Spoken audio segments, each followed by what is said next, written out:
The Leominster City Council meeting is funded in part by DeCarolis Insurance Agency, www.decarolisinsuranceagency.com, and by Avidia Bank, at www.avidiabank.com.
I'm good.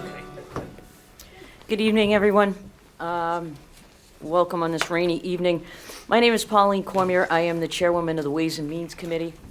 To my left, Councilor Ardinger, and to my right are Councilor, the other Cormier, David Cormier. And we are here for C-27. Dean J. Mazzarella, Mayor, requests the confirmation of the permanent appointment of Captain Vang Lee for the Leominster Police Department. I certify that said person is qualified to perform the duties which will be required, and I make this designation solely in the interest of the city of Leominster. Welcome, gentlemen. Welcome, everyone. It is. Yeah. You may want to, we may want to point that out as we start. So it's the, I'm sorry, just a second. No? Okay, all So right. it's the It's permanent correct appointment. one. All right. Okay, thank you. Thank you. With us today is, well, let me do this. Why don't I let you two introduce yourselves? Chief Ryan Malatis. Acting Captain Vangley. Welcome, gentlemen. Mr. Lee, I'm going to open the floor up to you, and I just ask you to give the audience, everybody at home and the council, a little bit of background, a little information about yourself and your history and why you're interested in this position.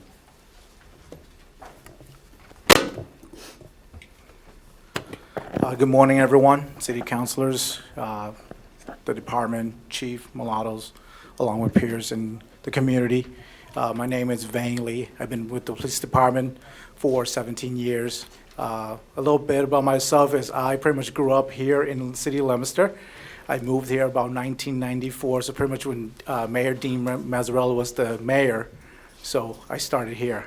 Pretty much grew up through the years, went through the elementary school, middle school, high school, graduated, and then exit on to the military, and then came back, and then now I'm serving my community, the city of Leominster. Started off in 2007, and it's an honor to be here today because back in 2007, I was sitting in the same seat as I were, or maybe a little different with the configuration, but it's glad to be back in front of the city council. Started family-wise, I have a wife and I have 7 kids. Like everybody else, they say that I have a lot of kids, but it's a very, very, very good thing, and very happy for my family. My wife and family is unable to be here tonight because she's working tonight, but you know, thank you for her support. Thank you for everyone's support throughout the years in my career as a police officer here.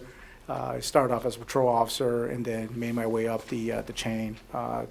Made a sergeant in 2017, and then 2021 I became a lieutenant.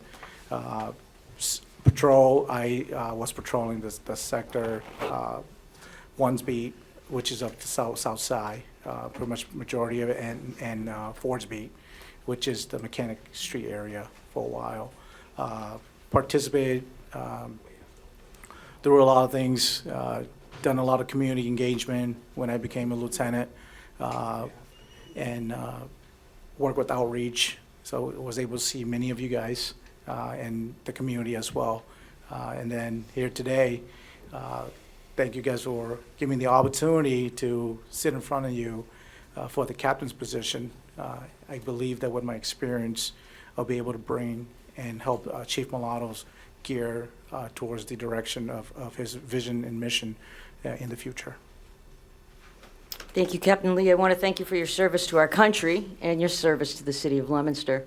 I'm going to open it up first to members of my committee if they have any questions. Councilor Ardinger? I think I'm on, yeah. Actually, I don't, but I just want to comment, Acting Captain Vang. It's good to see you again. And I have to tell you, looking at this resume, I am so impressed that I just want to get up and go, yeah, this is the right guy for the job. So, your work with not only in the military, but in the police department is just exemplary. Just can't say enough good things about you. So, without any questions, you definitely have my vote tonight. Okay. Thank you, sir. And Councilor David Cormier? Thank you. I don't have any questions other than just wishing you the best as you advance your career. And, as always, if there's anything that we can do to help to make things better or easier, any suggestions or whatnot, we're here. You know where to find us. And I wish you all the best. Thank you, sir. Any other members of the council? Councilor Tossi? Yes. Any big challenges for 2025? There will always be challenges because we're looking to make the police department a better place, and also to work with the community as well to ensure, and also work with the city council to make sure that we have the best city. Thank you. Councilor Frida? I don't use this term very often, but I'm really excited about where the department's going. We have such a group right now in leadership that is just going to move the department forward. It's been a long time since it's been in the position it's in now, and You come so highly recommended as well, and has been just a great officer in going up the ranks as the chief did, and as Captain Freyer, and it's just such a great leadership team that I'm excited for all of you, and wish you well, and certainly have my support. Thank you, madam. Thank you, Counselor Frida. Any other members? Counselor Shalfo Zephyr? Yeah, thank you very much. I'll just echo how impressed I am, with your resume, not only your law enforcement training, but also your military training and your tactical training and crisis management. I mean, all of that is just so important, given the circumstances that we have to, deal with day in and day out in a city of our size. And I was going to ask the chief if he'd like to speak at all to how this promotion or this confirmation helps round out or fits into your overall plan for the police department. So the police department right now, we're budgeted for 2 of the captain's positions.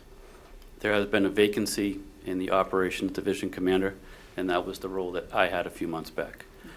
So what we decided to do is Captain Lee will take over the administrative role, which was the role that Captain Frere had, and Captain Frere is going to be given the opportunity to be the operations division commander, and that is the role that I previously had. That's how the vacancies will fall. Excellent. And that rounds out your leadership team? Does that complete your leadership team? Or Yes, 2 captains. 2 captains, okay, great. That's the immediate command staff. Excellent. I am more than happy to support you this evening, and it's really nice to see so many people from the department, so many officers come down here and, to support this. It's really nice to see that. So thank you, everybody else from the department who came down. Thank you. Thank you, madam. Counselor Robbins? Yeah, I'll just echo the comments that my colleagues made before me. Your resume is incredibly impressive. I have had the opportunity to work with you on some of the community outreach stuff in my day-to-day work, and I couldn't speak more highly of you, and clearly the amount of people in the audience here from the police department just speaks so highly of the work that you're already doing in the department, and I'm excited to see you take it to the next level. So thank you for your service to our country and the city. Thank you, Counselor sir. Frida? I just wanted to add, the chief just brought it up, the split, and to answer Counselor to my left, my right's question. The 1999 police report said exactly that. We should have 2 captains and working in the 2 positions you're describing. So it's nice to see 15 years, 22, 25 years later that it's happening. So those are the recommendations back then. That's great. Yeah, we're very fortunate to be able to fill the role that we're budgeted for. He has been an asset to this police department for so many years, and I really know that whatever he decides to do in the future, he will definitely succeed at. So we just, on behalf of the whole department, we wish him well, and I have full confidence in him. Excellent. Any other counselors? Counselor Angelini? Thank you, Madam Chair. Acting Captain Lee, I just want to, again, echo some of my colleagues' sentiments. Thank you for your service to our great country, our city, and I promise at a later date I won't accuse you of being personally responsible for overcrowding in our school system. But thank you very much, and I wish you the best of luck. Thank you, sir. Anyone else have any other questions? So I'll make it acting Captain Lee. Thank you for coming in. That's all the questions and statements that we have for today. We're going to take a vote on this a little bit later in the meeting, so you're welcome to stay, and we hope that you will, because we'd like to. This will be, I'm sure, by a roll call vote, and I'm sure we'd like you here to hear our vote. So thank you very much. Thank you, Chief, for coming in. Thank you, Captain Lee. Thank you, madam. All set, Counselor? Yes. Close the Thank hearing? you for your I'm time. going to close the hearing, yes, thank you. All right, so it's 5:55. At 6 o'clock, we'll have the planning board open their meeting, which I think will be the first order of business before that public hearing. So Chairman Souza, if you want to establish people at the desk here in the meantime, we only have 3 microphones, 2 at the desk and 1 at the podium. So if you guys can sort of huddle around this desk and then use the podium. I think you want to open your meeting at 6, correct? Right. I'm going to find it very difficult to have a hearing with our back to the audience. Well, your back would be to us if we put you around in the other way. Right. Yeah, So we'll, everybody would be facing the audience. what's that? You'd be facing the audience. We're gonna You proceed. should be up- We're going to proceed the best we can. We're saving the city of Leominster by doing this $7,000 in advertising costs. Not to mention a lot of time, because we don't have time. We don't have the time. I know Right. the time. So we'll That's why do we're the here best we can. If we have to swing around or use the podium, we'll do the best we can. So thank you very much, Chief. Thank you very much, Captain. Thank you.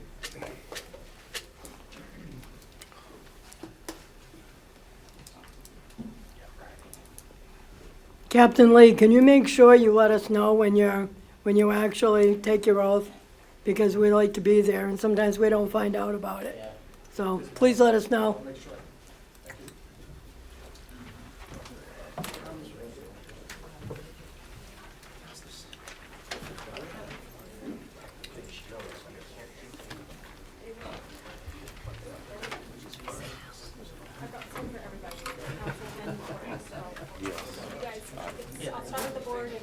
Pull up some extra chairs. Yeah, you can actually use Maribel's because she doesn't use it. Right, Yep. good idea.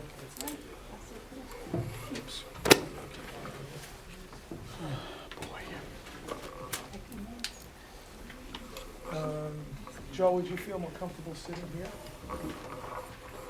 No, sit here. There's a Yeah. mic right No, there. I stand. Because There we I, go, relocate. Oh, you think, no. Oh, I see. And you have the mic available here. You got a you're gonna sit microphone. back then, okay?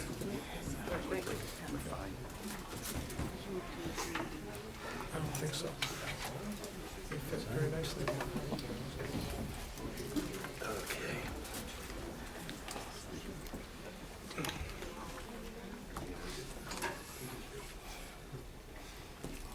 Okay. You gotta wait for 6 o'clock. Correct. And I made some agendas for anybody.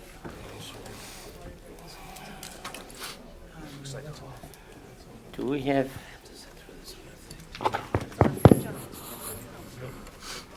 Do we have the report from MRPC? Okay, Joseph Boyle's here and Karen Chapman. and Joseph is there? Okay. This is,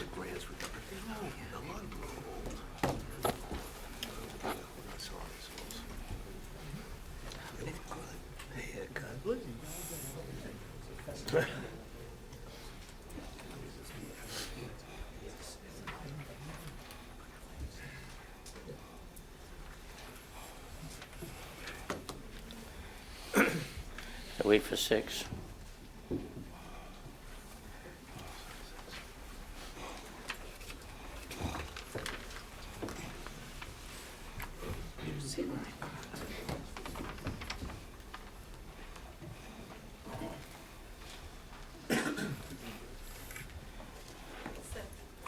Okay. Okay, yeah. we'll There you with go. it. Okay, at this time, I'd like to call the planning board meeting for December 9th, 2024 to order. Elizabeth, the roll call, please. Pat Perla. Here. Dean Valier. Here. Carol Torioso. Here. Sal Chaconi. Here. Tom Kergnen, excused. Paul Weiser. Here. Jason Parre. Here. John Souza. Here. We're opening up a joint public hearing with the city council, okay? It's really is a joint public meeting. I just wanted to make that correction. And with the reason we're having this tonight is if we had a separate meeting, we'd have to have a separate advertising and mailing to everybody again twice. So the idea was brought forward to have a joint meeting, and that way we could do the mailings one time. It also suffices to save us a couple of weeks because it takes, we're required to have 2 weeks of mailings prior to, or advertisements prior to the meeting. So it's a combination of saving your time and money for mailings. It's a joint public meeting with the city council. Open up the City and Leominster Council, City Council Petition 16-25, Montezut Regional Planning Commission. Glenn Eaton, Executive Director, request to amend the Leominster zoning ordinance and map to create the multifamily overlay district in accordance with MBTA Communities Act. Is Mr. Boyle here to explain Yeah, to us? I'm gonna just give a brief overview. So you're at your point in your Yeah. agenda where we're gonna commence this hearing. So Chapter 48 of the Mass General Laws, Section 5, permits us to hold a joint public hearing on a zoning matter.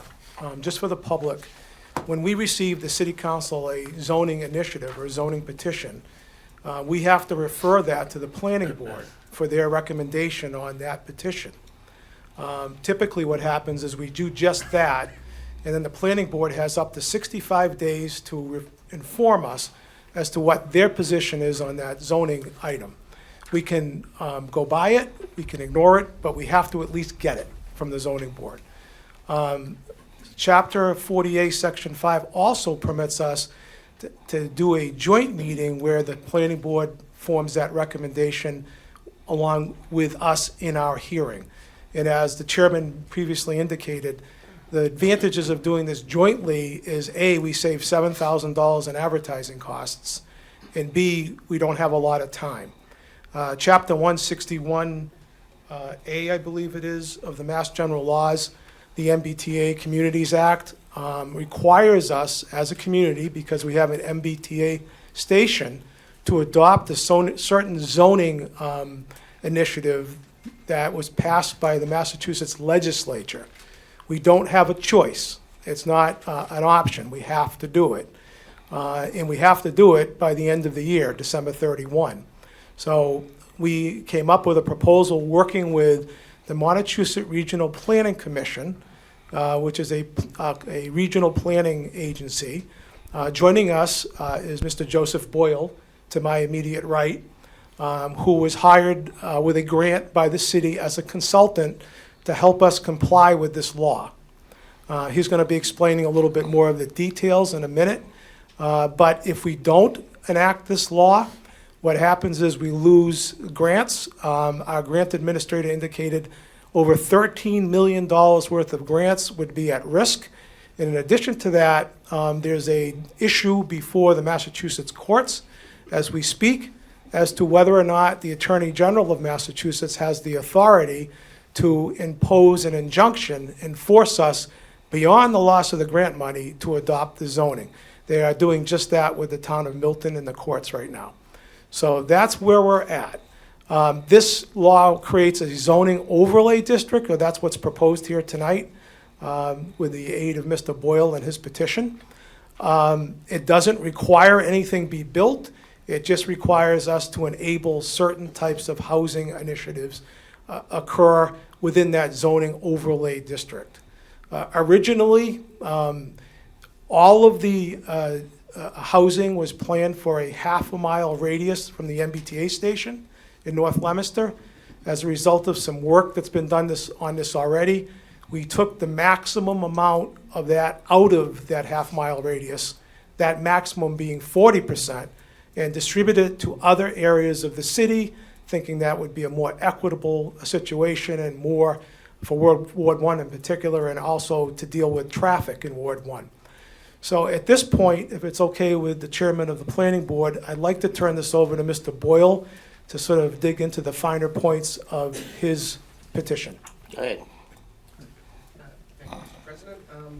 My name is Joseph Boyle, and I'm Principal Planner at the Montezut Regional Planning Commission. I'm joined tonight by our Director of Planning and Development. You might have Mine is to on. try it now. There you go. Good evening, everybody. My name is Joseph Boyle, and I'm a Principal Planner at the Montezut Regional Planning Commission. The North Central Massachusetts Regional Planning Agency.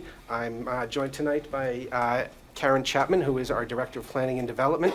We have been working as the City of Leominster's consultants on the MBTA Communities project. And I'd like to present tonight the map and ordinance that are on the petition before the council. Good evening. So, we are here tonight because the Massachusetts legislature passed legislation to deal with the housing crisis. Massachusetts has among the highest and fastest growing home prices of any state in the nation. I don't think the fact that there are problems with the housing market is going to be a surprise to anyone here. Central Massachusetts has one of the most competitive rental markets in the nation, more competitive than Greater Boston. Rising costs, especially rising rental costs, have dramatically increased financial pressures on low and middle income families. And this problem is driven by a supply shortage, especially a shortage of multifamily and rental units. High housing costs are a primary driver of homelessness in the Commonwealth and in the city. So the legislature passed the MBTA Communities Act. It was part of the Economic Development Bond Bill signed in January 2021. It amends Chapter 40A, the Zoning Act, to address the supply shortage, particularly the rental supply shortage. 177 communities are covered by the law, and they are mandated to zone for a total of 296,806 units, of which Leominster's contribution will be less than 1%. The goal of adopting this legislation was to promote, to address the housing shortage in a way that promoted transit-oriented development as opposed to automotive-oriented development, and therefore reduce the traffic impact of adding this housing. So, the MBTA Communities Act adds Section 3A to the Zoning Act to require communities to have zoning, which includes at least one district of reasonable size in which multifamily housing is allowed as of right. Multifamily housing shall have no age restrictions and shall be suitable for families with children. The bolded language comes directly from the law. A district of reasonable size. The Commonwealth put out regulations to interpret the law about what a district of reasonable size is. District of reasonable size must have a minimum gross density of 15 units per acre, subject to any further limitations imposed by state wetlands and septic laws. And it must be located not more than 0.5 miles from a commuter rail station. So, as of right, multifamily housing must, up to 15 units an acre must be allowed as of right. As of right means it is not subject to a discretionary permit, such as a special permit. However, site plan review is allowed. So to sum it up, the city isn't allowed to review whether or not this land use is allowed in this location, but they are allowed to review the plan for how it's being built on the site. Suitable for families with children means in practice that there can't be maximum square footage, bedroom, or bathroom regulations so that people aren't only writing the zoning to allow one-bedroom units. An affordability requirement is allowed, up to 10%, but a maximum of 10% can be required, but only if either the selected district is already a 40R district, smart growth district, or an economic feasibility analysis has been completed. Originally, the state wasn't going to allow any affordability requirements on the MBTA laws, but the communities insisted and kept pushing because they were concerned that allowing all of this to be built as market rate housing would knock them back from their 40B requirements. Implications of noncompliance. So, according to Mass General Law, Chapter 40A, Section 3A, the MBTA Communities Act, communities that fail to comply with Section 3A are ineligible for the following grant programs: the Mass Works Infrastructure Program, the Housing Works Infrastructure Program, the Housing Choice Communities Grants, and funding for local capital projects. established under Section 2 quadruple E of Chapter 29. Leominster receives funding from some or all of these. Subsequently, Section 9 of the MBTA Communities Guidelines issued by the state state that the following discretionary grant programs will take MBTA communities compliance into consideration when making grant award recommendations. So the Downtown Initiative, from the Executive Office of Economic Development, the Massachusetts Downtown Initiative, the Urban Agenda, the Rural and Small Town Development Fund, from Mass Development, Real Estate Services Technical Assistant, Collaborative Workspace Programs, Underutilized Properties Programs, Commonwealth Place Programs, Site Readiness Programs, and from Executive Office of Environmental Affairs, the Municipal Vulnerability Grants, which we're using in Leominster now at the MRPC, and as well as land acquisition grants for conservation. And then subsequently in the last month of this year in the Economic Development Bill, they named a number of other grants that communities which are out of compliance will not qualify for. A number of these have been of crucial importance here in Leominster. So, what is it that the city has to adopt? First of all, there is a minimum multi-unit capacity.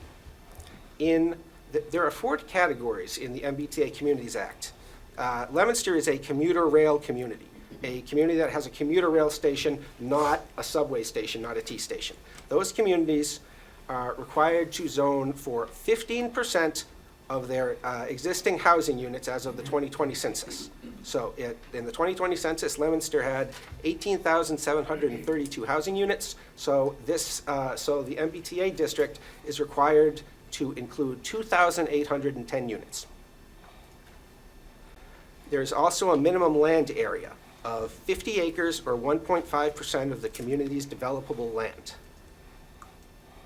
In Leominster, the statutory minimum is 50 acres, but that turns out to be moot. We'll see why in a minute.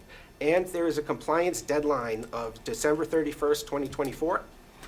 We are up against it, and I'm grateful to the Planning Board and the City Council for collaborating in the city's defense.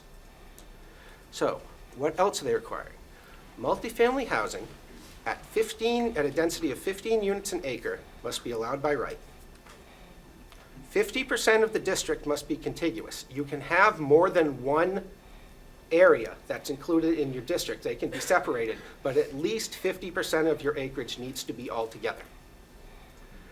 40% of the units and 40% of the land must be located in what they call the station area, the half-mile radius around the MBTA station.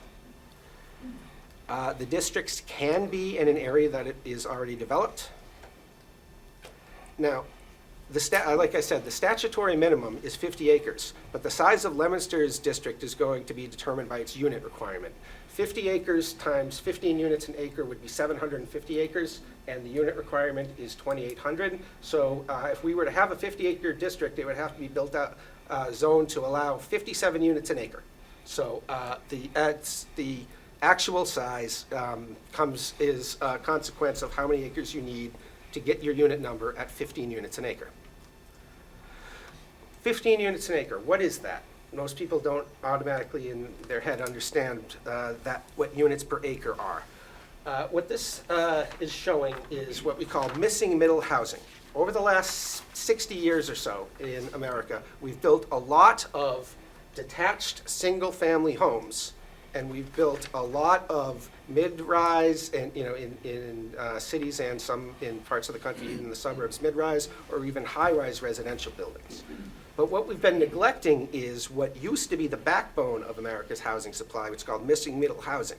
Things like duplexes, cottage courts, townhouses, 3-deckers, side-by-sides or top and bottom 2 families, small multifamily apartment buildings. This is what we call the missing middle housing.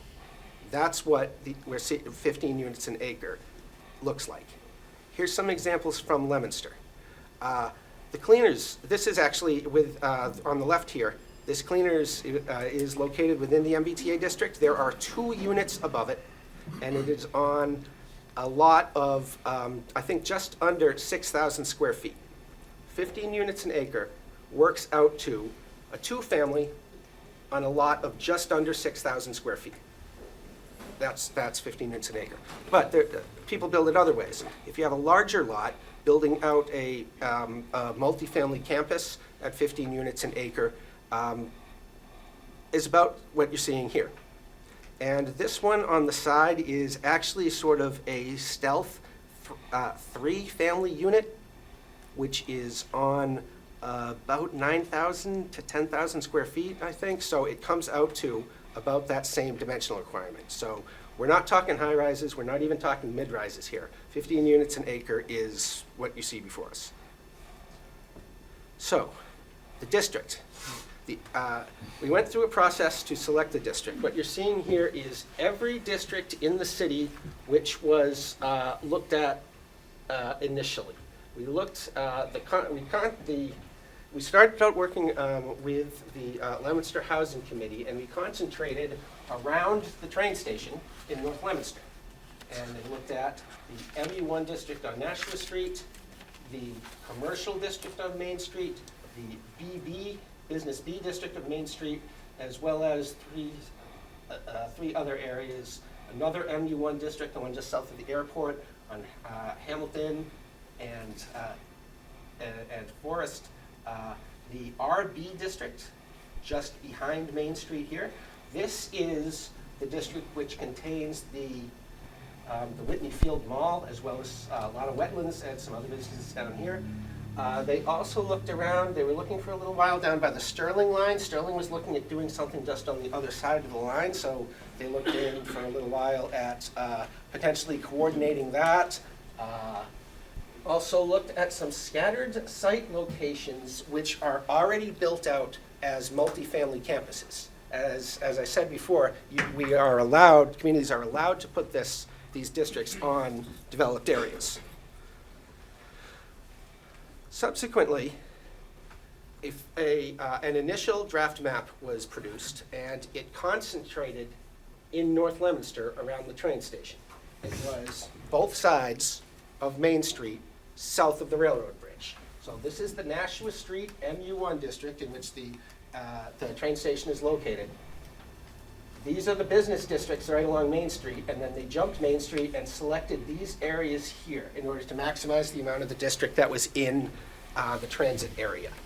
This was submitted to the City Council in April, and we received feedback at that time that the map was imposing, by concentrating, it was imposing too much of the burden on the North Leominster neighborhood. We went back. By some of us, not all of us. Yes. We need to be very clear. Yes.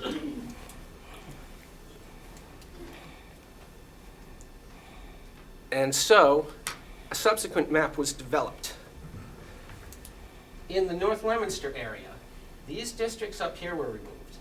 The commercial district of Main Street, this is from the railroad tracks to... Can you expand that at all? I'm afraid I can't. But it's... Okay.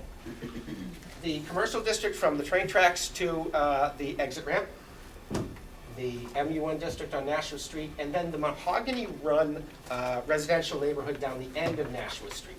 This is what was chosen for to remain in the North Leominster area.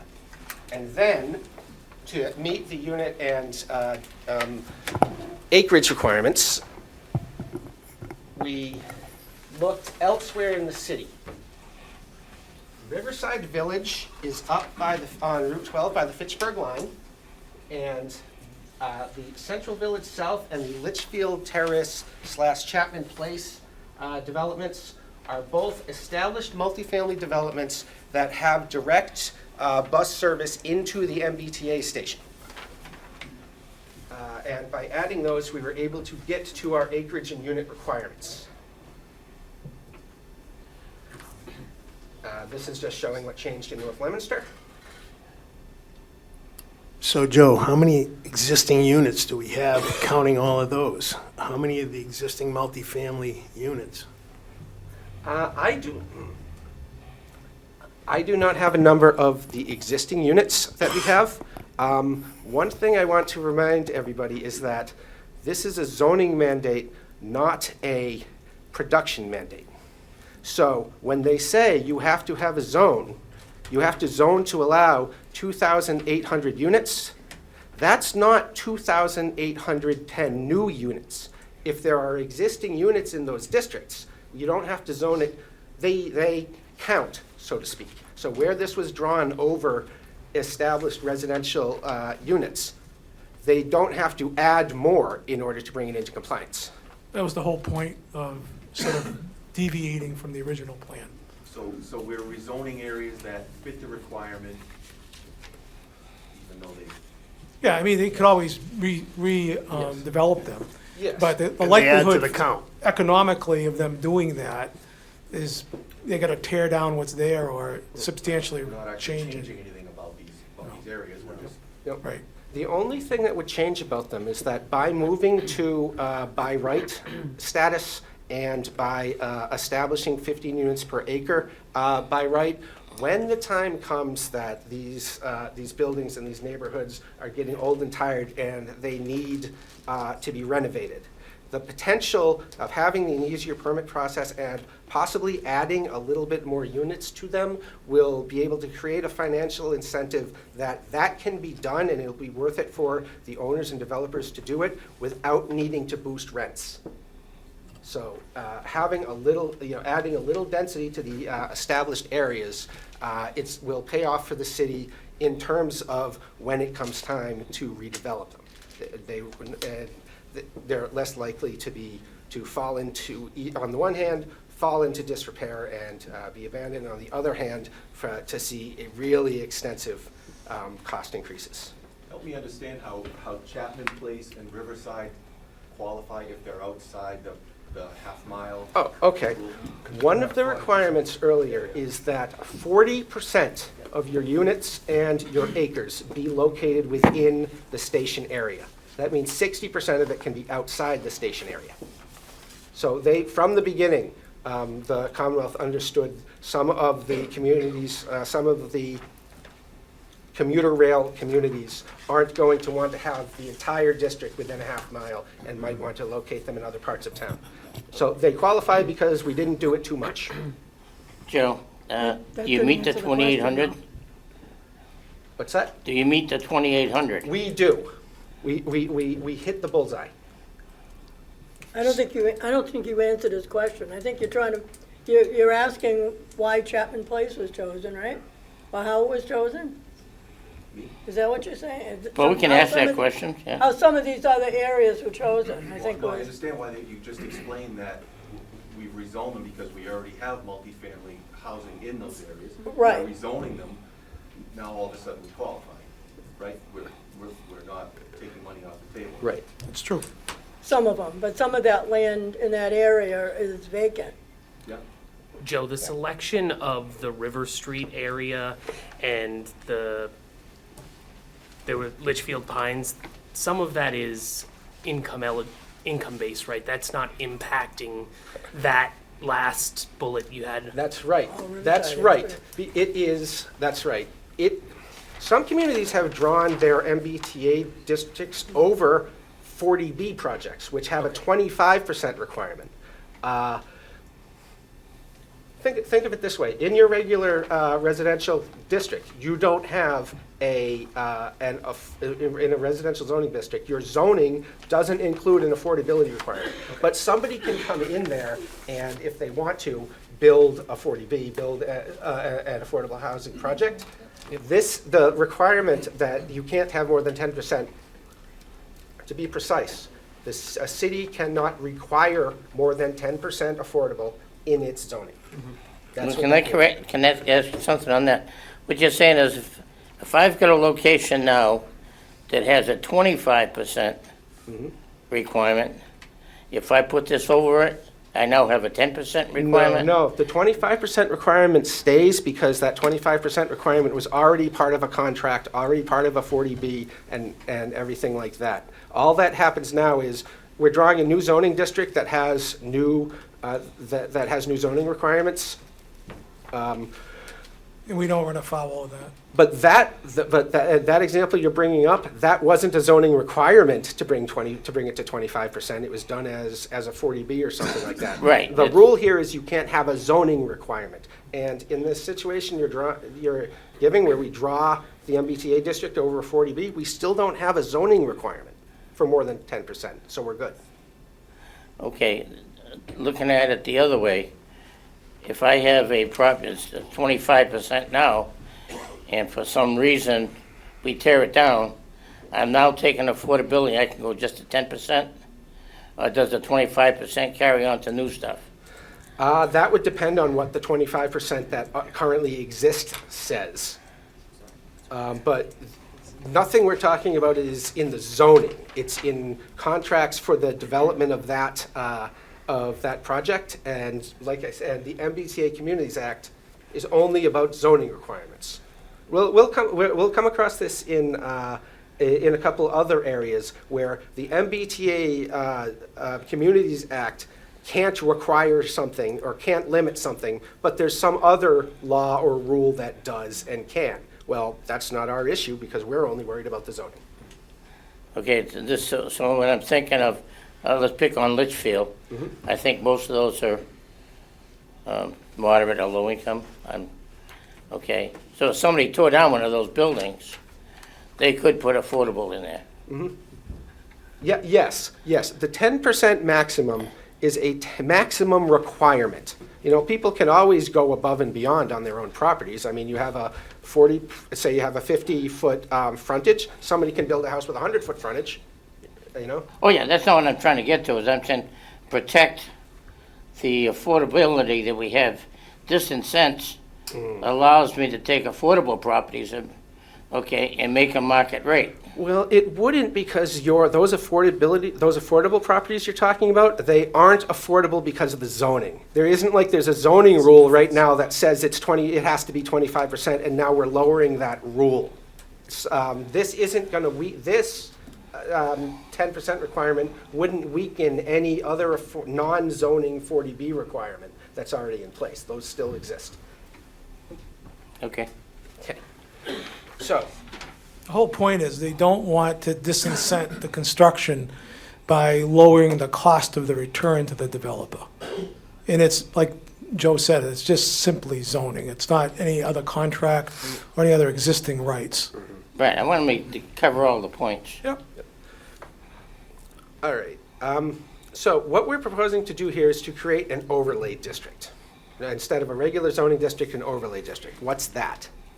Overlay districts are drawn over existing districts. So if you think of Leominster zoning map as being like a child's puzzle with big puzzle pieces that fit together, now imagine laying a slice of bologna on top of the child's puzzle. Maybe it covers one entire piece, and then it covers part of another, and it crosses the lines between them. That's how an overlay district is drawn. It's done to contain certain standards, whether those standards are stronger or weaker than the underlying zoning, for specified land uses or situations. Most common example that you'll see is communities will have a watershed protection district. Okay, wherever the watershed is for the public water supply. The land might be split up into a part of it's residential and part of it's commercial, and the boundary of the overlay district, and in that underlying district, say in the residential zone, there's a half-acre minimum lot size, and in the commercial zone, there's a quarter-acre minimum lot size. Well, they draw the overlay district over that, and they say, in this overlay district, your minimum lot size is 2 acres. Okay? That 2-acre requirement applies throughout the overlay district zone, regardless of what the underlying district's minimum lot size is. We created a rule in this overlay district that overrides what the underlying district is. Now, where the overlay district doesn't discuss something, the underlying zoning applies. Okay? So, like I said, it can cross underlying district zonings. It's used when there's a particular area, like the water supply district, where a set of regulations should apply, which is distinct from the underlying land use and zoning pattern. So in this case, They want, the overlay district crosses several zoning boundaries. It goes over MU1, it goes over C, it goes over, zones that all have different lot sizes, but we establish a lot size that applies for multifamily zoning in that district. Compliance model results. The compliance model is a complicated Microsoft Excel spreadsheet that the Commonwealth of Massachusetts produced to allow for the analysis of proposed MBTA districts and ordinances to figure out if you're going to be compliant with the law. The important things I want to point out here is that the minimum multifamily capacity for Leominster is 2,810, and the district that we selected models out to 2,814 units. It's like filing your taxes and owing 40 cents. I've never seen a project come that close, that bullseye before. Was that an accident? And as I was saying earlier, the statutory minimum size of the district is 50 acres, but you can't get your unit requirement from that. This works out to being about 173.5 acres in those 3 chunks that I was showing you earlier. So, ordinance highlights. We're adding a 5th overlay district to Leominster zoning. You will currently have 4, and we're adding a 5th. In this overlay district, apartments, townhouses, detached single-family homes, 2 families, and upper-story dwelling units, you think of like apartments up above a commercial storefront, are allowed by right at a density of 20 units per acre or below. The MBTA community districts are required to net out to a net density of 15 units per acre. In order to get to that net density of 15 units per acre in this district, we needed to write the law so that it allows 20. There won't actually get that nets. There are other limitations come in. Residential, okay, so below 20 units an acre or below, those residential uses are allowed by right. Residential uses 20 units an acre or above are allowed by special permit, and all other uses are controlled by the underlying district. Other highlights, dimensional requirements. You almost certainly can't read that from here, I'm sorry. This is the dimensional table just for the multifamily overlay district. There is one land use listed here. Building containing by right residential uses. Okay, I just listed the residential uses that are by right. A building, it will have a minimum lot area of 5,000 square feet. No frontage requirement, no lot width requirement. Side yard 10, front yard 10, rear yard 10. The maximum height is 55 feet, and the maximum number of stories is 4. That was pulled directly from the, I believe that was the BB zoning. That is the dimensional requirements for multifamily units where they were currently allowed. We're applying Leominster's existing dimensional requirements to this new zone. One of the points I brought up is that we have to draw the zoning district to allow some things. Other factors might reduce the development potential even below that. One point that was brought up to me recently is that the North Leominster area, because it's in the vicinity of the Fitchburg Municipal Airport, that sometimes there are height limitations that interfere. So there might be part of the district where the zoning says you can go up 4 feet, but in practice they wouldn't be allowed 4 stories. But in practice they wouldn't actually be allowed to. I can't really speak confidently about how much of an impact that would be. Okay, residential projects that meet Leominster's existing site plan review threshold require site plan approval from the city. Those thresholds are triggered at 10 total parking spaces, a change in land use category. That means, for example, a commercial property having residential added to it, or a parking space increase of 25%. So if anybody does any sort of sizable development at all, or addition, they're going to be triggering site plan review. Only the very smallest multifamily projects would not. Parking minimums. For 5 or fewer units, for developments with 5 or fewer units, Leominster's existing parking requirements apply. 2 spaces per unit for units with more than 2 bedrooms, 1.5 spaces per unit for residential units that have 2 or fewer bedrooms. For 6 or more units, we contain reduced parking minimums. 1 space per unit with 2 or fewer bedrooms. 1 space per unit with 2 or fewer bedrooms, 1.5 spaces per unit with more than 2 bedrooms. The reason that we've drawn it like this for only have a parking reduction for only the larger projects is because it's the larger projects with shared parking allow for some efficiency based on the economy of scale using the shared parking. Not every unit is going to need 2 parking spaces all the time, and if they're shared, you'd be able to take advantage of that. Whereas on the smaller spaces, you really need to have each unit taking care of its own parking. Okay, I brought up the issue of affordability before. The proposed ordinance has the requirement that for projects of 12 or more units, 10% of the units must be affordable to people earning 80% or less of the area median income. I brought up the top of Chapter 40B before. All the communities in Massachusetts are supposed to have 10% of their units as protected affordable housing. And if they do not and are not making progress towards that goal, then developers can come in and file what's called a 40B for a 40B project, and the city's zoning doesn't apply. So communities want to get to that 40B, so to get to that 10%, so these 40B developers can't come in and do what they want. There aren't many.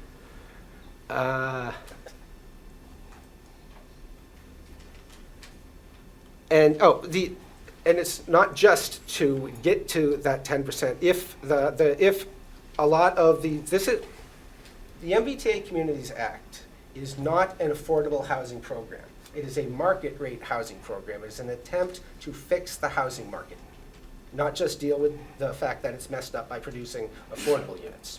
So in order to, but if all of those units were being built as market rate, it could knock down communities out of their 40B compliance. So having a 10% affordability requirement is a way for Leominster to not lose ground.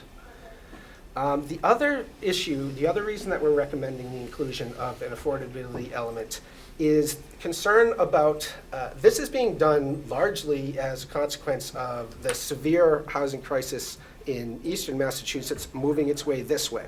And the concern about people from more expensive, higher income communities closer to Boston with a great deal of equity in their homes moving out here would be outbidding people with incomes more typical of Leominster. And so this is a way to make sure that these units won't entirely be for much higher income people coming from out of the region. Okay, so the ordinance was produced, a draft ordinance was produced, a map was produced, and it was submitted to the Commonwealth to make sure that it would be compliant. The map and the ordinance were submitted in September, and the MBTA Communities Office found them both to be in compliance. They did have a couple of notes for Leominster, however. 2 sections of Leominster's existing zoning were called out in the letter. The definition of family, the word family is defined in your zoning for purposes of a 2-family unit, a 3-family unit, a family staying in the unit, and that definition included a cap on the number of unrelated people who can live together as and qualify as a family. The MBTA Communities Office judged that to be a potentially a non-compliant limitation on unit size. And in addition to their feedback, This rule has long been found to be unconstitutional, and we think that passing this ordinance will, and leaving that in place, Leominster would still be non-compliant.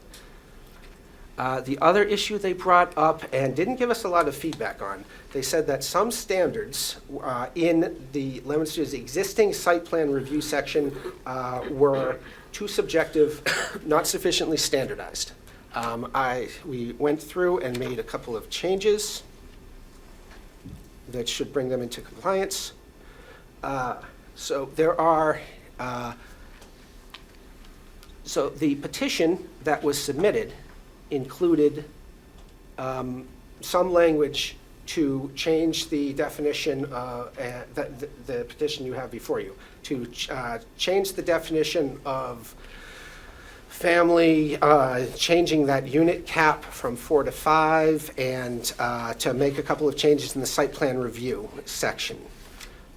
Subsequently to the submittal of that petition, further information came from the state about what their intent was on those two topics.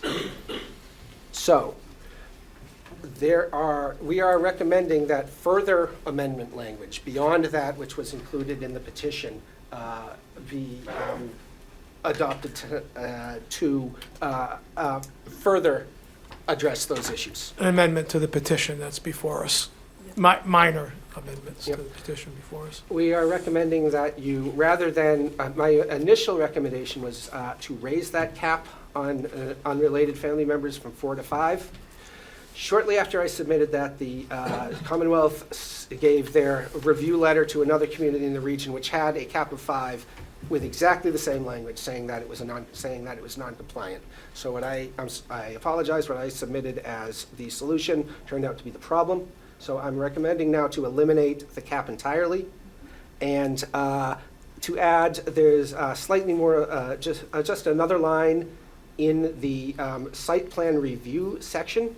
The MBTA Communities Act section that is before you tonight contains its own little internal site plan review language. We are recommending adding one more line to that.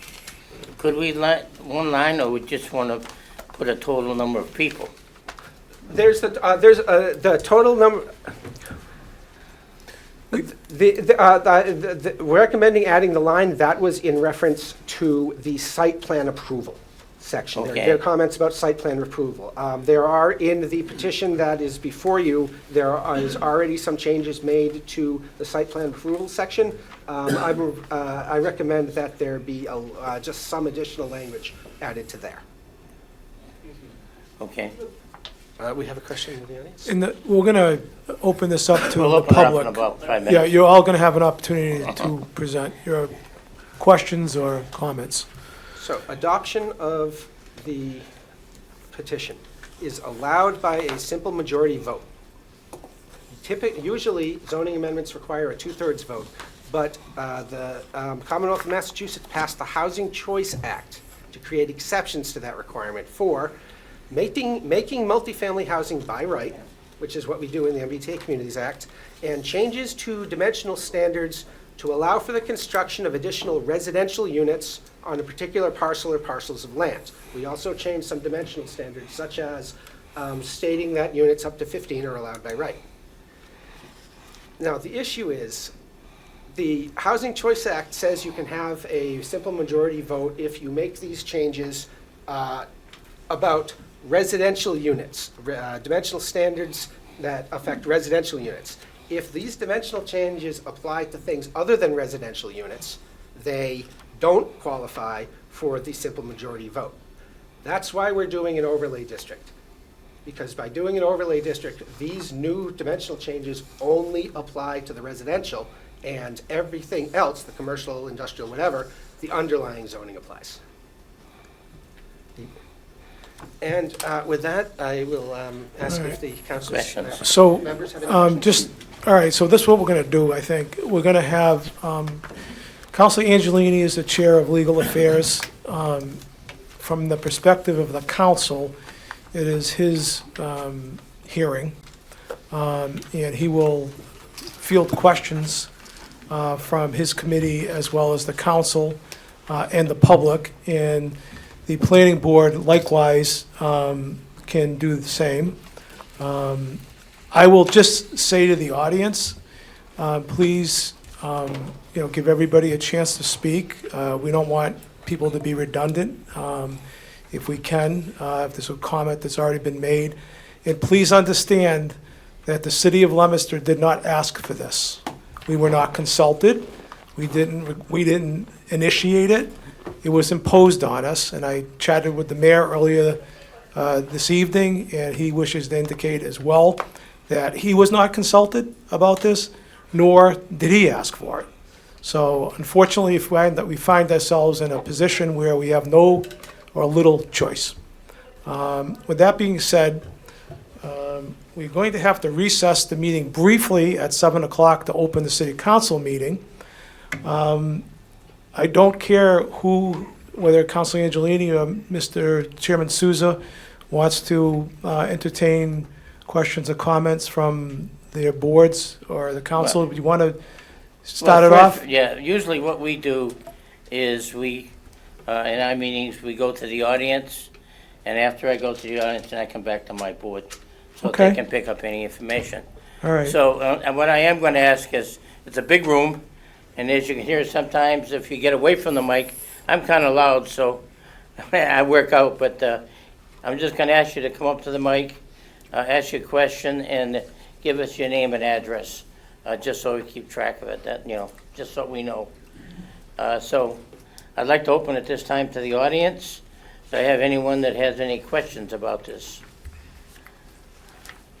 petition? Mr. Chairman, Yes. if I might, I think it's important that the public, there's a lot of people here tonight. I think it's important, we talked about how we're under the gun. We talked about how we save money. We talked about how this has to be done by December 31st. What we didn't say is that the contract with MRPC was signed December of 2022. The mayor signed that contract with MRPC to start working on this. And we are here, you have an audience of people who got a certified letter on December 5th, that had no idea what any of this zoning is. And they're gonna make comments tonight, and they'll probably be able to make comments tonight and ask questions. But we all know that everybody's gonna be looking for a vote tonight, and this is totally unfair to the people that have called me over the week since they got their certified letter.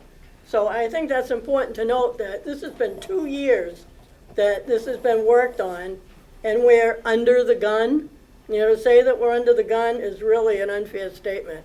To be under the gun 3 weeks before it's got to be voted on and submitted. Thank you, Council. I will tell the public, however, that the initial petition, as I indicated at the outset, placed all of this burden on North Leominster. And that was, there was an informational meeting at the library on that back in, Councilor Angelini, help me out, was it April? And there was a working, Legal Affairs Committee. there was a working group that changed that proposal pretty dramatically.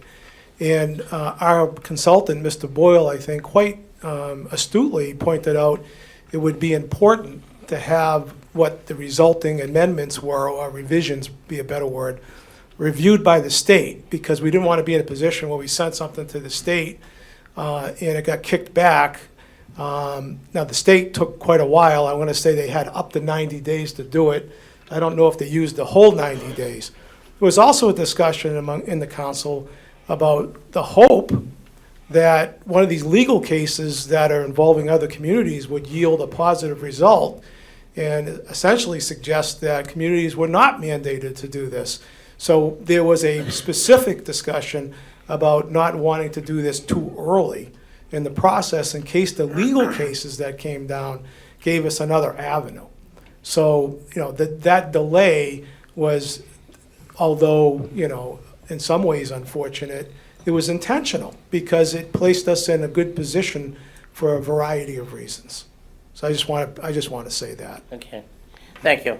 Also, I want to make a note is the planning board and the city council are two boards within the city. We're appointed, city council is elected. Traditionally, the planning board is the board of permitted uses. And we rely on, we take information that is in the zoning and we apply that to it, and that is originated from the city council. So all of the zoning has been approved by the city council and acted on by the planning board. So we're like the enforcer, you might say, using a simple term. But I'd like to, and at this point, the planning board will be making a recommendation to the city council. At this point, it may or may not be affirmative. But we want to get as much input as we can from anybody, comments and questions to try to clear things up. So I'll go back to the audience if I do have anybody that has any questions. Well, Mr. Boyle must have done a real good job. Oh, I have one. Okay, can you come, please? I just have, will that presentation be put online and made available?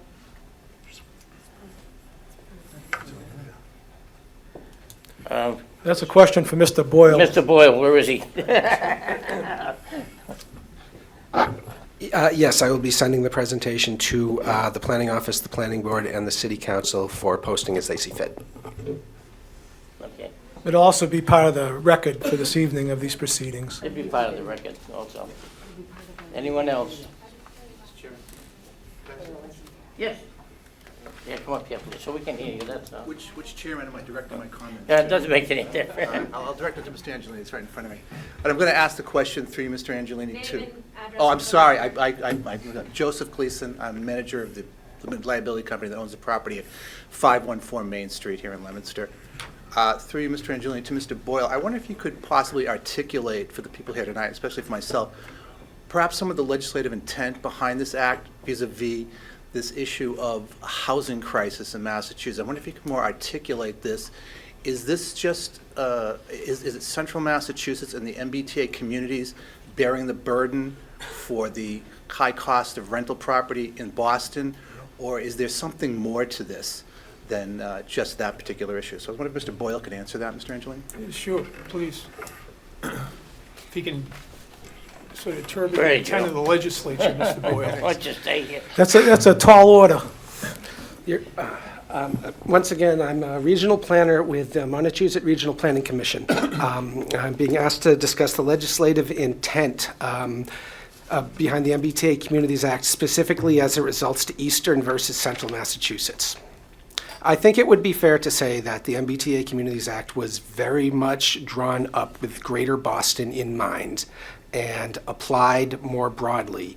And frankly, some of it doesn't fit Central Massachusetts, especially the smaller towns, very well.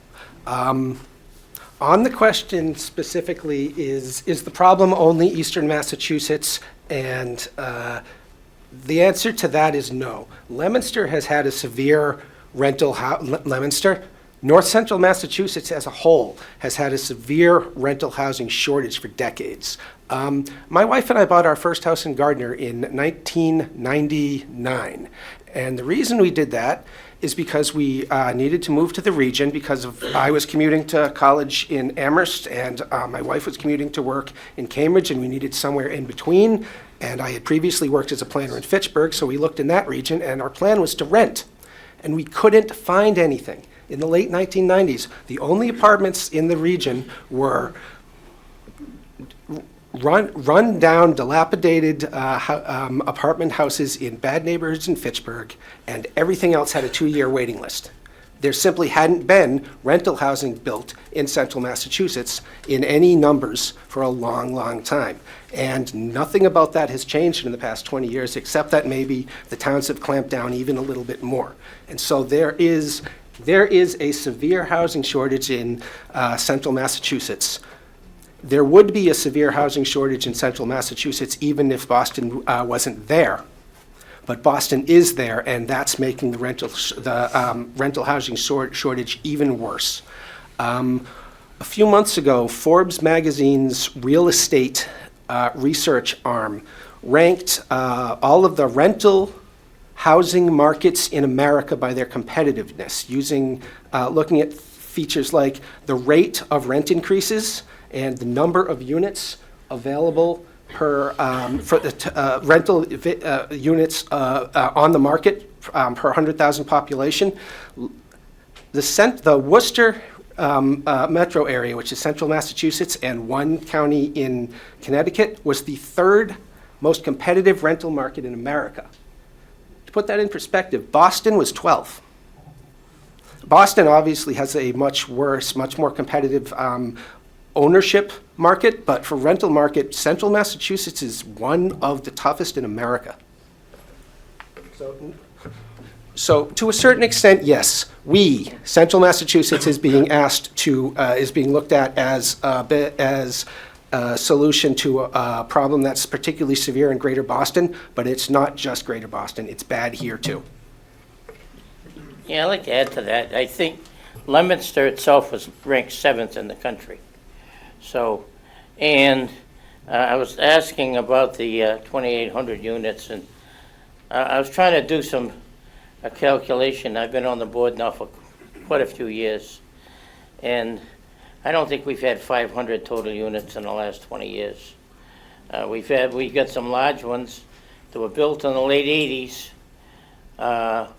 and then since that time, except for Brooks Pond, which is a large unit, and there's been a couple others, but there's nowhere near that number. So whether it's been the incentive for developers to come in this area, or the other part we have is land availability.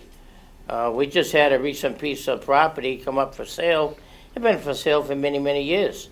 And the developer came in, had the land, looked at it, said, yeah, I can get 12 lots out of it. But nobody would buy the land because the development, those 12 lots, because of the hill that had been built on, the cost to develop the land was almost twice what they could look at as a profit out of building those houses. So we have a geographic problem. We all know, we talk about the hills of Worcester County, well, we're here. And that makes it, all the easy pieces of property have been bought. So, or we have on the open space. So anything to be developed in town has to be pretty much developed on existing things that have been developed to add that to it. So that's where our problem lies. It's 6:59, so before we field another question, we have to open the city council meeting at 7 o'clock by rule. What we do is we salute the flag, we take attendance, we do one other administrative thing. It's pretty quick, and then I'll entertain a motion to recess, and that will be voted, and we'll be back to this hearing very quickly. So if you have questions, please stand by, and we'll get to you very soon. Not quite 7 o'clock yet.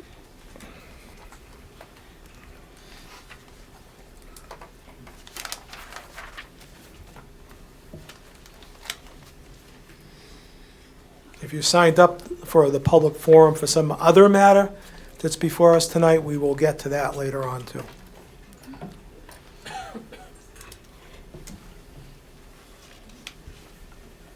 All right, it's now 7 o'clock. Please stand and join me in the salute to the flag. I pledge allegiance to the flag of the United States of America and to the republic for which it stands, one nation, under God, indivisible, with liberty and justice for all. And now I'll take the roll of the councilors in attendance, starting with Councilor David Cormier. Present. Councilor Pauline Cormier. Present. Councilor Arndinger. Present. Councilor Angelini. Present. Councilor Tossi. Present. Councilor Shalfo Zephyr. Present. Councilor Robbins. Present. Councilor Frida. Present. And I shall be recorded as present. All 9 councilors are in attendance. Does the chairwoman of records have a report? Mr. President, at this point, I've had a request for further time on the minutes, so I'm going to ask that we give these further time. Okay, very well. They may be given further time.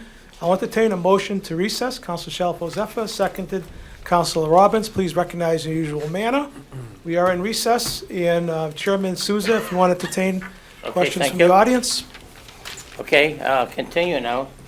I'll ask you what, you had a question? Yeah.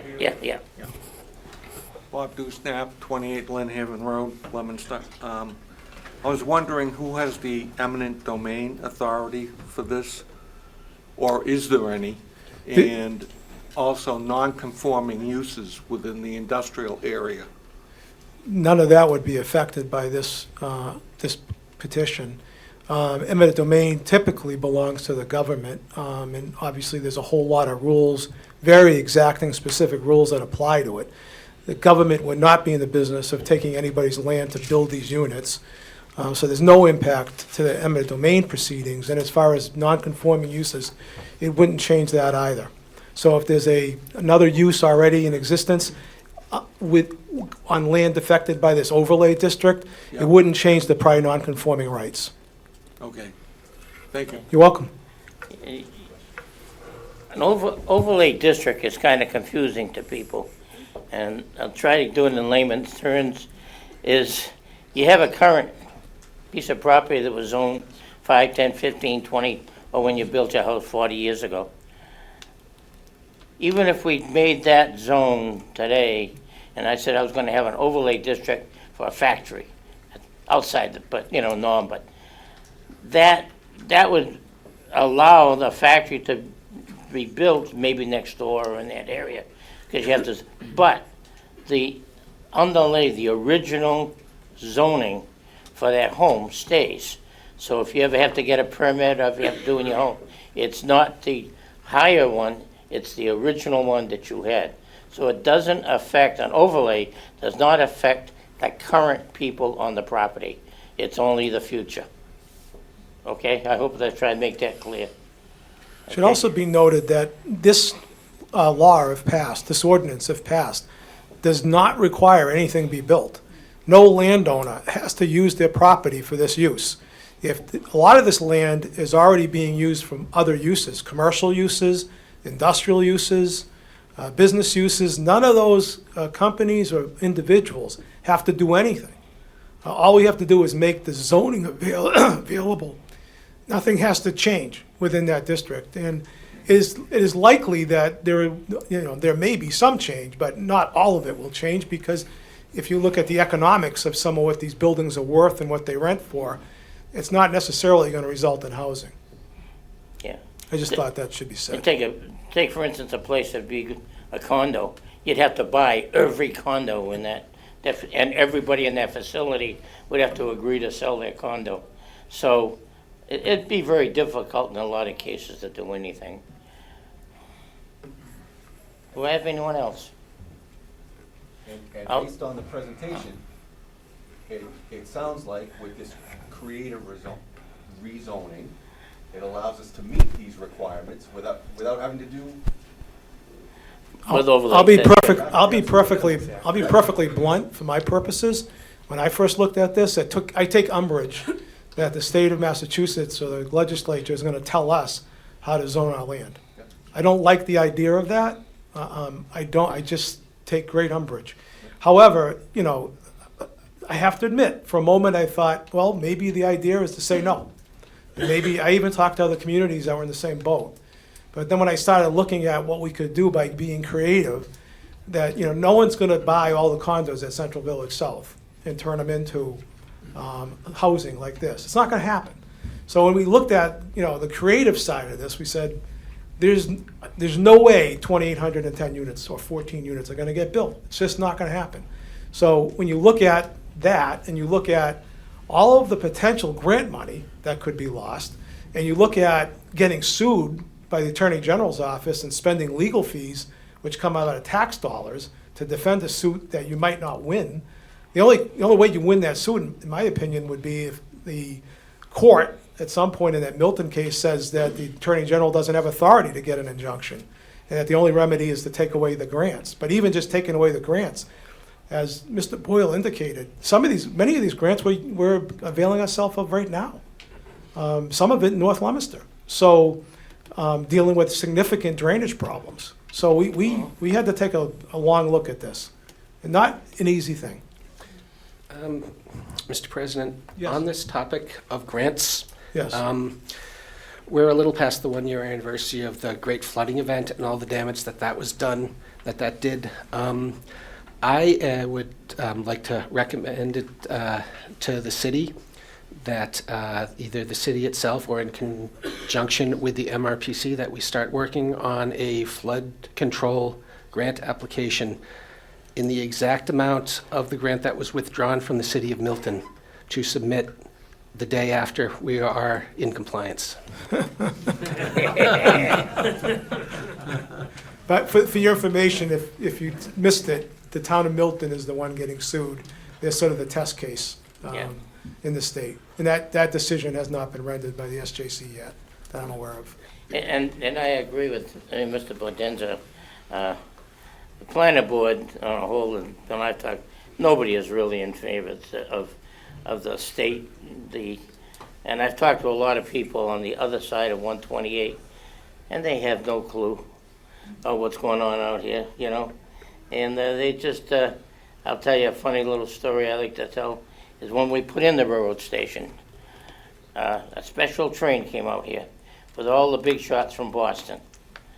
And they made their little speeches, and one of the guy who was I think was the head of the MBTA, I don't remember who exactly was, opened his speech and said, "It's nice to be out here in the western part of the state."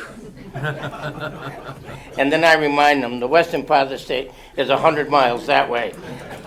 So that gives you part of the attitude that you get in Boston, okay? They have no clue what's going on, they have no clue, and they're imposing something, and that's what and we're doing our best to make, because without the grants that we get from the state, it's almost, that's how we help, you know, that affects all our taxes. But we also want to try to be effective in what we're doing. Okay, any more? And I want to turn it over to my board if I can. Do I have anyone else? Go ahead. But I want to give everybody a chance too. My name is Jim Garcia, 18 Funston. Actually, I own a few other units. I used to live here, but live east by a few miles. But I've been following this thing for a few years with the Milton and my town. And you're right, the state has shoved it down our throat, and you have to do it. And I think this is a really good inventive plan. You get places that are already have high-density housing, sort of industrial area, a lot of stuff close to the train station. So I'm very, very satisfied with this. The only question I had before was, can you explain that 4-person per family, non-related, could this basically make you have like a rooming house and call it yourself a family? Yes. Good luck. Yes, okay. The gentleman here has gotten at exactly the heart of the matter here with this definition. When the definition of family was written up, it was done largely in order to distinguish multi-family residential, say a 3-family, from a boarding house or what's called single-room occupancy. Okay, and they didn't want somebody those are 2 different land uses which come with potentially different impacts, and you want them to be distinguished in your zoning. There was a legitimate concern that if the definitions were too loose, SROs could slip in under multifamily zoning. And so in order to stop that from being done, they came up with language, basically, and there were 2 different strategies that were used. One of them was to say that the family had to be living in one unit and living as a housekeeping unit, as opposed to SROs where each one is living in their own unit and maybe they have a shared kitchen. And that, what I just described, is perfectly legitimate. The second strategy they came up with was to limit the number of unrelated people who could live together. That, and putting a cap on that, that's what's been found to be problematic. You can't put an arbitrary numerical cap on the number of unrelated people who can live together. If, a mother and if a husband and wife and 4 other unrelated people can live in a unit, then a boyfriend and girlfriend and 4 other unrelated people can live in a unit. And under the Constitution, it's not really the government's business to draw distinctions on that based on your your personal relationships. So that is what has to go, just putting that arbitrary number on there. And in order to achieve that, that goal of separating SROs from multifamily housing, the important part is to have language in there about living as a housekeeping unit, which is already in Leominster's zoning. We took it a step further, will too. be adequately protected. And then there is a proposal tonight to take it even a step further. And that is, you know, what Mr. Boyle's indicating is a sort of an equal protection argument. You can't treat, you know, unrelated people living as a domestic unit differently than related people living as a domestic unit. However, you know, we have human health and habitation standards. So to limit the number of people, or to prevent a situation developing where there are too many people living in one unit, we're qualifying our definition by saying it must comply with all of those state standards. That's the best we can do. Okay. And we'd probably be able to control that through the Board of Health also, but that's another issue. Okay, do I have anyone else? Okay, I'll ask my board. Do I have anybody on the board that has any questions? I just have one question around the site plan approval changes. Did we highlight any of those? Do we know what those are that the state said we weren't in compliance with? Joe's got some language on that, I think, right? The state gave us no feedback at all about what they didn't like, and so I used the best of my judgment. Their feedback was that some of them, they weren't sufficiently objective. They were still too discretionary, and so I went through and found what I thought was the language they didn't like. There was one bit that said that the site plan, that whatever gets reviewed in site plan review has to be consistent with the character of the existing neighborhood. The thing is, with the MBTA Communities Act, think of Nashua Street, where you've got these industrial, commercial, the whole purpose is, you know, building a multifamily residential is not consistent with a sort of rundown industrial area. Well, that's not the public purpose. You don't want it to be.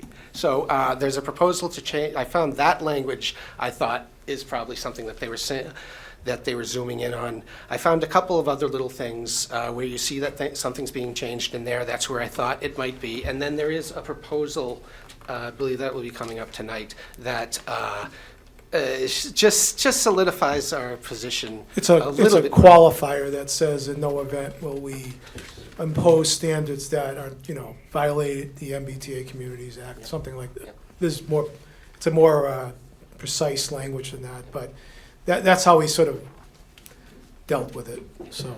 And in my answer to the last question about the family size, I forgot to point out, there are other non-zoning regulations that can limit the number of people in a unit. They don't distinguish between family and not family, but the septic code, you can only have, it tells you how big, how many bedrooms you can have based on the size of your septic system. The fire code can limit limits the occupancy of a residential unit. The building code, there are building code requirements. So other regulations come into play that have that effect of limiting the number of people that can be on a unit. That aren't zoning. And other non-zoning regulations, like I said before, are allowed to impose a little bit and reduce the development potential. So that, passing the amendment that eliminates the cap on unrelated people, there are still all the rules that you already know about to prevent residential units from being overcrowded. Joe, while you're at the podium, Counselor?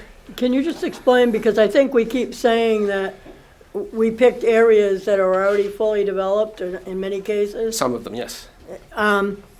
If you look at the map, and I know there are some people here from the Litchfield, Chapman Place area. If you look at that map for Ward 3, there are many areas behind Chapman Place. If you had the end of the cul-de-sac on Gamache Lane, that opens up to some acreage. So you essentially have building capabilities behind Paul's Hardware, Chapman Place, that whole district. Am I correct? I don't think Chapman Place is on here. You want this one? This one is, Right. Chapman Place is not on here. It's Litchfield Pines Drive. Silverleaf Terrace is what it's called. Chapman Place is not Sherwood included in Drive, this. Chapman Place, Sawtell, that whole area. It's on the south side of Litchfield. Doesn't go north. Doesn't go north. Yeah, I know, but I said behind Chapman Place, Paul's Hardware. I think, Chapman, the fact that this wasn't built on Joe, this one is clear. You're referring to. If you're coming out of Cape and Way, that could extend the cul-de-sac and you'd have this whole area to build on. Oh, this area in here, yes. Right? And this is some of the Lynn Haven people and the old Deerfield Wood people are questioning. In theory, it's possible. The fact that it wasn't built on already, I don't think it's. I'm thinking maybe stayed away from this possibly because of wetlands. You can't get in there to build. I don't think that's what it is. Areas all down there. Wonder who owns that. I think there's power lines back there. There's high tension lines back there. It's not buildable land back there. Not buildable. Why is it not buildable? It's high power lines. In an easement. And the terrain is not. The power company, as part of their easement agreement, would not allow construction in a power line easement. Where, at the end of Prohibited. Gamache Lane? What's that? At the end of Gamache Lane? If that's a power line easement, you can't build in a power line It's easement. I in don't that see the area. I'm power, not sure where's if the it is power actually. line easement? I don't know. And the other issue here, Counselor, is that the already built units already establish a density over the property. You can't just take the unbuilt area and, think about cutting that out as its own parcel and then adding 15 units per acre there. All of the rest, what you subdivided off, would also have to stay under that 15 units per acre. And by adding additional units in there,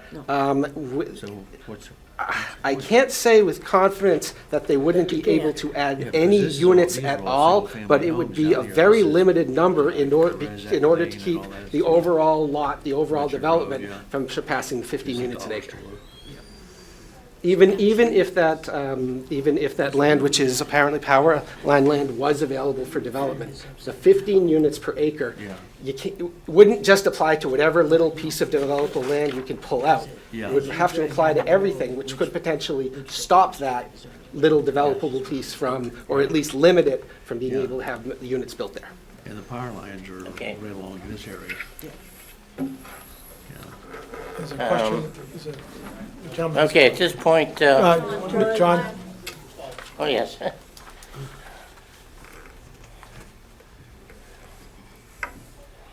Assuming this passes, I got a follow-on question. Are you going to have building requirements on cosmetic and layout of these new buildings? So if somebody doesn't put a big concrete Soviet-style apartment building on Nashua Street, are they going to have a certain number of open spaces and terraces and windows and doorways and I'll alleys? answer That's a good question for the chairman. I can answer that. Yeah, in our ordinance, if you look at our book, actually, in different areas, we do require different facades and a minimum. Also, if there's an area in the city, and I'm not sure if it does fall into, there are areas in the city that require historical input. Okay, so the historical society committee would have to have an input. So there are some controls over the like you said, the facade and what the building is, and we require as part of our approval, those, what we call elevations, to show the actual building. What's particularly important, I would like rundown area of town. what's particularly important on that question is your site plan review triggers kick in at 10 parking spaces, at an increase of 25%, increase in 25% of parking spaces. I think it's 10,000 square feet 10,000 square of building. So those are pretty low levels. You can't get up to a solar apartment block without triggering the site plan review here. So anything of any size and scale at all will be going for site plan approval, which gives the planning board some hand over design. Right. Okay. Answer that question? I'll try to catch it. On board? Okay, Mr. Angelini? Thank you, Mr. Chairman. Mr. President, you want me to open up to the council now? Yeah, why don't you see if anybody on the council has any comments or questions? All right, let me first go to members of legal affairs. Councilor Robert Tossi. Yes, thanks. I think the city's full. I don't think we need any more apartments, no more any of this stuff, especially, we don't know how that's going to affect anything that people's property values and even the infrastructure of the city, but I just had that comment. Thank you. Thank you. Councilor Pauline Cormier. Yeah, I just have a couple of comments to make. First of all, and I know that there's been some things said about, now we're up against it, and now we're being left with no choice. We had the hearing, the meeting in April over at the public library. A lot of people, a lot more than we expected, showed up. And when we were first introduced to this on a formal basis and what the plan is, and a lot of people from North Leominster showed up. In fact, I see a few familiar faces in the crowd today. And I have to tell you, when we first saw the plan and Mr. Boyle came in and he showed us the original overlay, it was daunting to North Leominster. They were faced with the entire burden of this overlay. And they were very upset and they needed to be heard. And we gave up a little bit on the formality, if you will, of the hearing that we had because we wanted everybody to have the opportunity to speak and be heard. And that's exactly what we did, and that's exactly what our committee did, was opened it up and we heard from everyone. And when we spent hours and we stayed afterwards and we talked and we spent a lot of time, and thanks to Councilor Angelini and Councilor Berdanza that were there, we sat down, we spent a lot of time with Mr. Boyle afterwards. And after we had the chance to listen to and hear from all the constituents from North Leominster that were going to be, impacted by this, we came back and working with Mr. Boyle, came up with a overlay plan now that is much more equitable to the entire city. It spreads this burden out to the entire city so that North Leominster isn't facing the potential of all of this all on their own. So it spreads it out throughout the city. I think the proposal that's been presented to us today, that's been presented to the state, is the best possible outcome. We have to do this. Let's face it, we're in a position that we have to do it. I think the breakdown of the grants that are at jeopardy for us, and correct me if I'm wrong, I think the first numbers that came in were in excess of $13 million, and the potential lost money to the city by various grants and various programs through the state. So I think the plan that we have now in front of us is much more equitable. It shares the burden throughout the city. And, the reality of it is yeah, we are up against the wall. We do have to get this done to stay in compliance. And I think, and I credit Mr. Boyle and his staff, and I credit the committee and our council president for really pushing this, and the board for all their cooperation and pushing this beyond the initial, here's the easiest step, here it is, let's go. No, let's be a little more creative, let's spread this out. And I think this is the best proposal that we could have put forward. So I'll be in support of it. Thank you. Thank you, Councilor Cormier. I'll have to echo the sentiments of my colleague. I know when we had a working group meeting, we were barraging Mr. Boyle with different questions. Can we do this? Can we do this? And when we talked about some of the ultimate plan that's before us tonight, he said there's only one way to find out for sure, and that's sending a pre-approval review. And that's what we did. We took Mr. Boyle's suggestion, and like I said, a couple of things came back from that review that was done by the Executive Office of Housing and Livable Communities, and they were fine with the plan. They were fine with our ordinance, and again, I think Mr. Boyle referenced earlier, they had a plan with the description of, family, or related or unrelated, and the other one was they wanted us to tighten up the site plan approval process so that it's specific for this overlay district. So, and I think Mr. Boyle's done a wonderful job on addressing those, and I think, as a matter of fact, as recently as this afternoon, he made a change.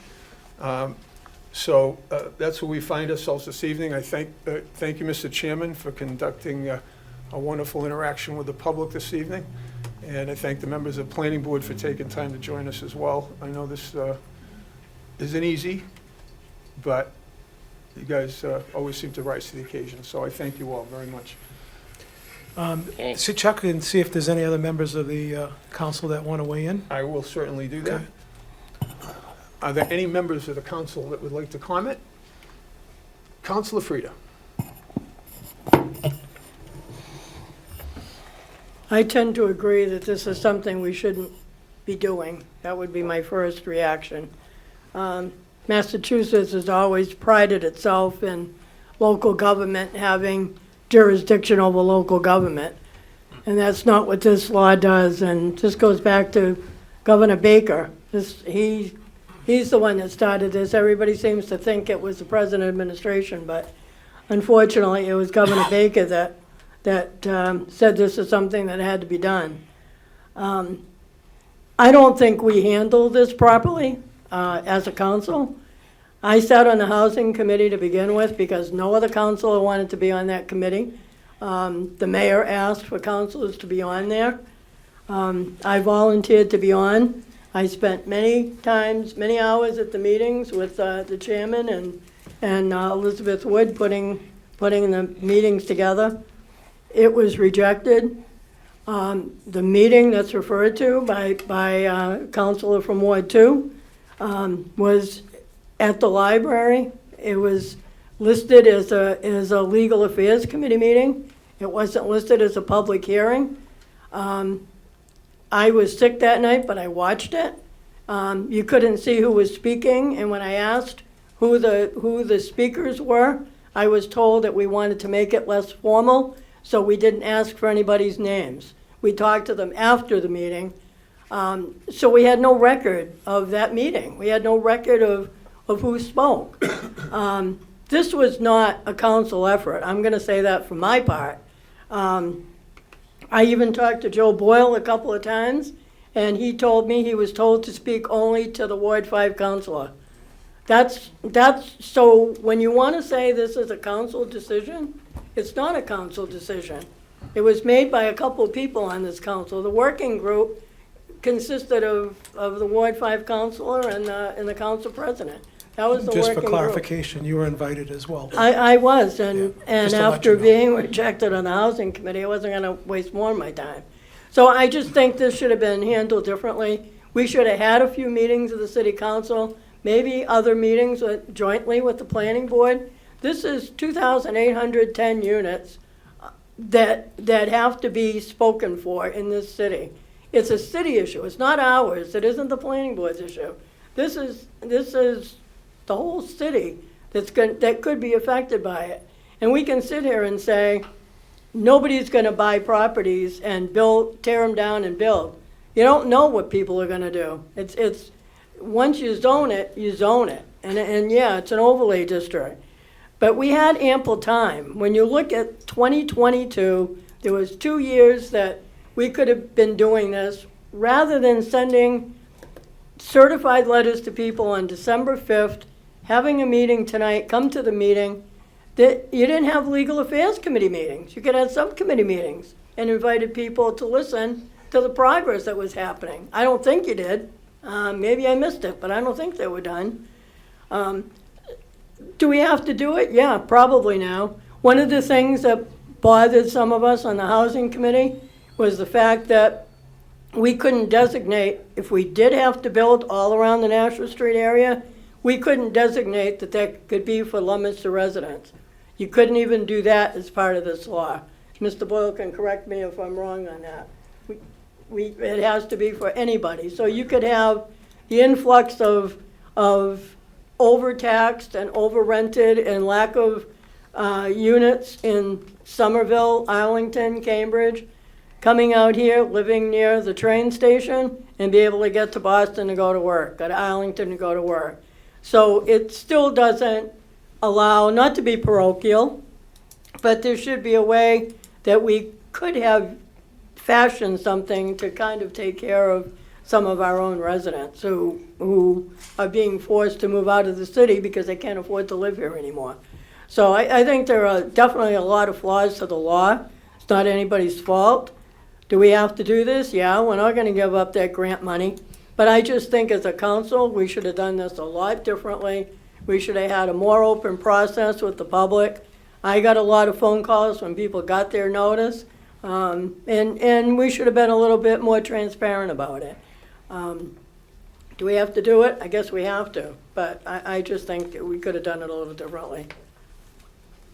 Thank you, Mr. President. Mr. Chairman. Anyone else on the council have any questions or comments? I think technically, Go to the Mr. public Chairman, again? you need to go to the public now. I suspected that was the Technically, case. Excuse me. I've got to close my hearing.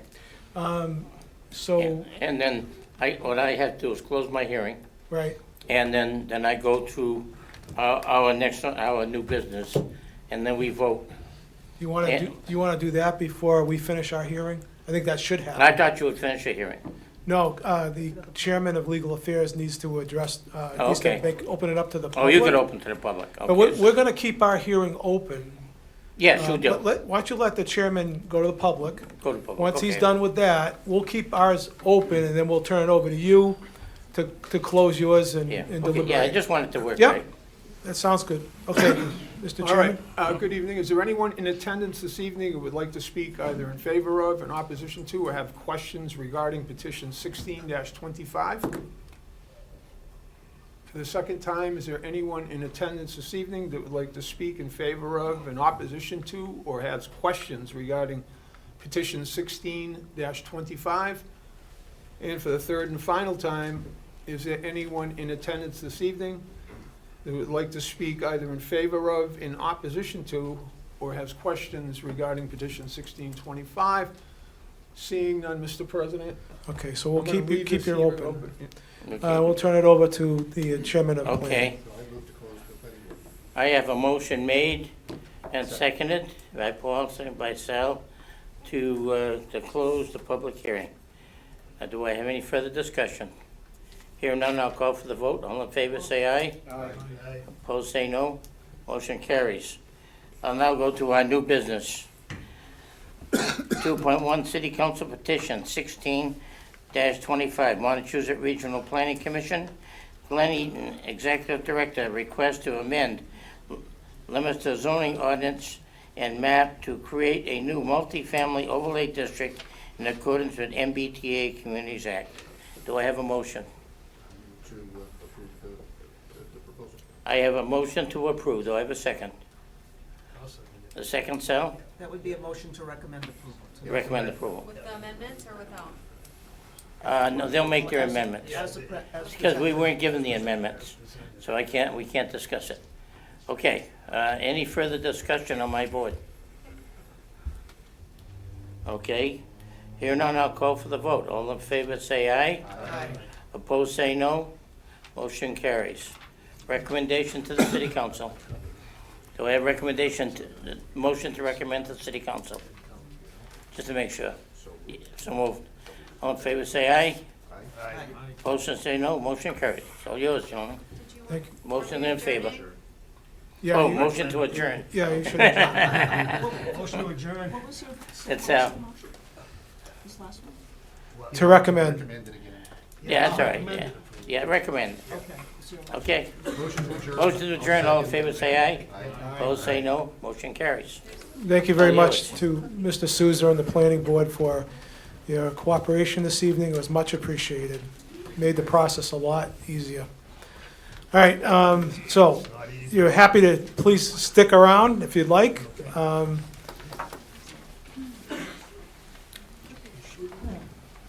Mr. Chairman, you'd like to take up those amendments during our regular meeting? Or, yeah, because we're not in session technically right now, so. Yeah, and the hearing's still open, so. All right. Yeah. Well, I think we need to, Mr. Boyle's still here too, yeah. yeah. Do we need, I think we need to close. And we can make the amendments after the hearing's closed. So are you ready to close the hearing? I am. Okay. We didn't have any proposed, council is all set. I make a motion that we this public hearing's closed. All right, very well. 7:37. Thank you. Thank you. All right, moving on to It's called bribery.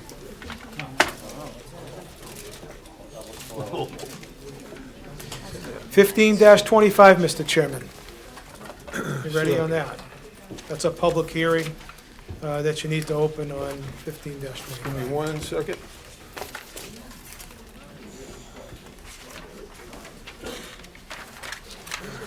Thank you, Mr. President. So again, this is a hearing of the Legal Affairs Committee.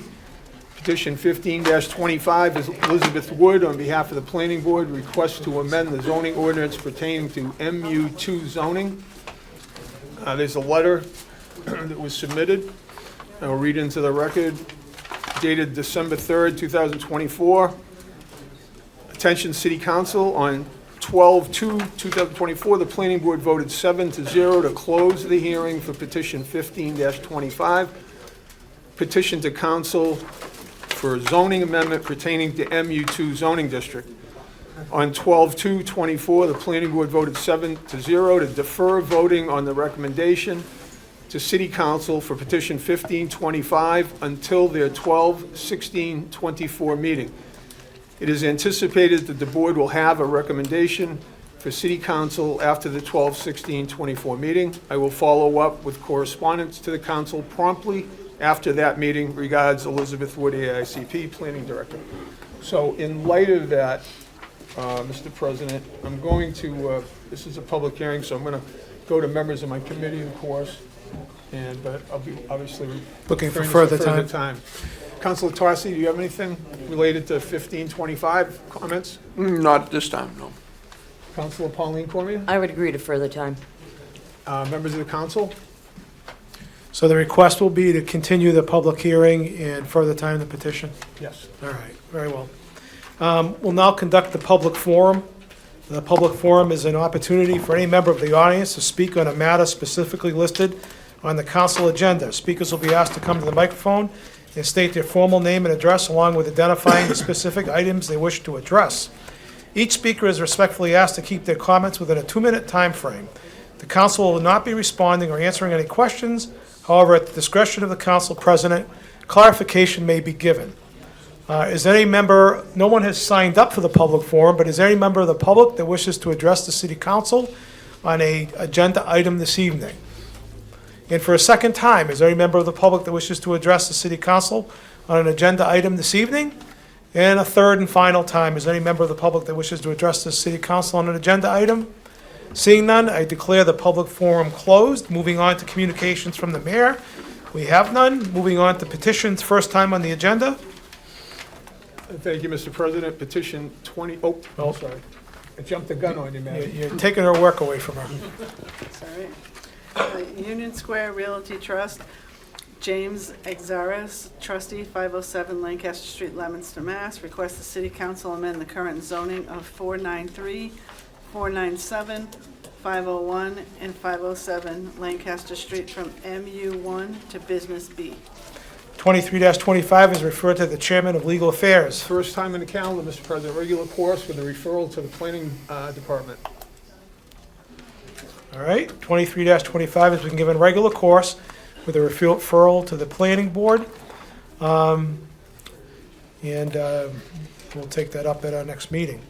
Now, moving on to matters before the city council, does the chairwoman of Ways and Means want to advance her item? Yes, please, Mr. President. This is C-27. Dean J. Mazzarella, Mayor, requests the confirmation of the permanent appointment of Captain Vang Lee for the Leominster Police Department. We had the opportunity to meet Acting Captain Lee a little bit earlier today. He comes with excellent credentials, excellent referrals, excellent recommendations. So it is my privilege to ask that we confirm Captain Vang Lee to the position at the Leominster Police Department, and I'd ask you to check with members of my committee. Councilor Arndinger? I agree. And Councilor Cormier? I also agree. You've heard the unanimous recommendation to confirm the appointment of Captain Vang Lee to the position, permanent position of captain. Is there any discussion? Seeing none, this will be by roll call, starting with Councilor David Cormier. Yay. Councilor Pauline Cormier. Yay. Councilor Arndinger. Yay. Councilor Angelini. Yay. Councilor Tossi. Yay. Councilor Shalfo Zephyr. Yay. And Councilor Robbins. Yay. Councilor Frida. Yay. And I shall be recorded as yay by a very enthusiastic, unanimous vote. The confirmation is confirmed.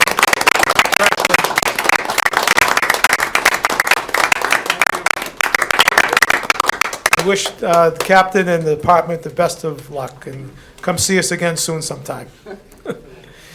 Councilor Angelini, it was pointed out to me by the assistant clerk that we did not establish a public hearing date on 23-25. 2325, yes. So I guess We're gonna, so we want to wait for the plan. we can schedule it for the first meeting in January, right? Which will be when? January 13th? Is that all right with you? Fine. We have nothing scheduled so far. Want to talk about 6:30? Does that sound right? Sounds good. All right, so I'll ask you to check, I'll check with the members of your committee, Councilor Tossi I agree. and Councilor Pauline Cormier. I agree. Heard the unanimous recommendation of the Legal Affairs Committee to grant, to establish a public hearing on 23-25 for January 13th at 6:30 PM. Is there any discussion? Seeing none, all those in favor, please recognize the usual manner. Okay, that may be done. All right, where are we? Back to finance and the financial report. Thank you, Mr. President. The City of Leominster, the opioid stabilization fund began on July 1st, 2024 with a balance of $518,703.20. We've received proceeds from the state in the amount of $172,743.90.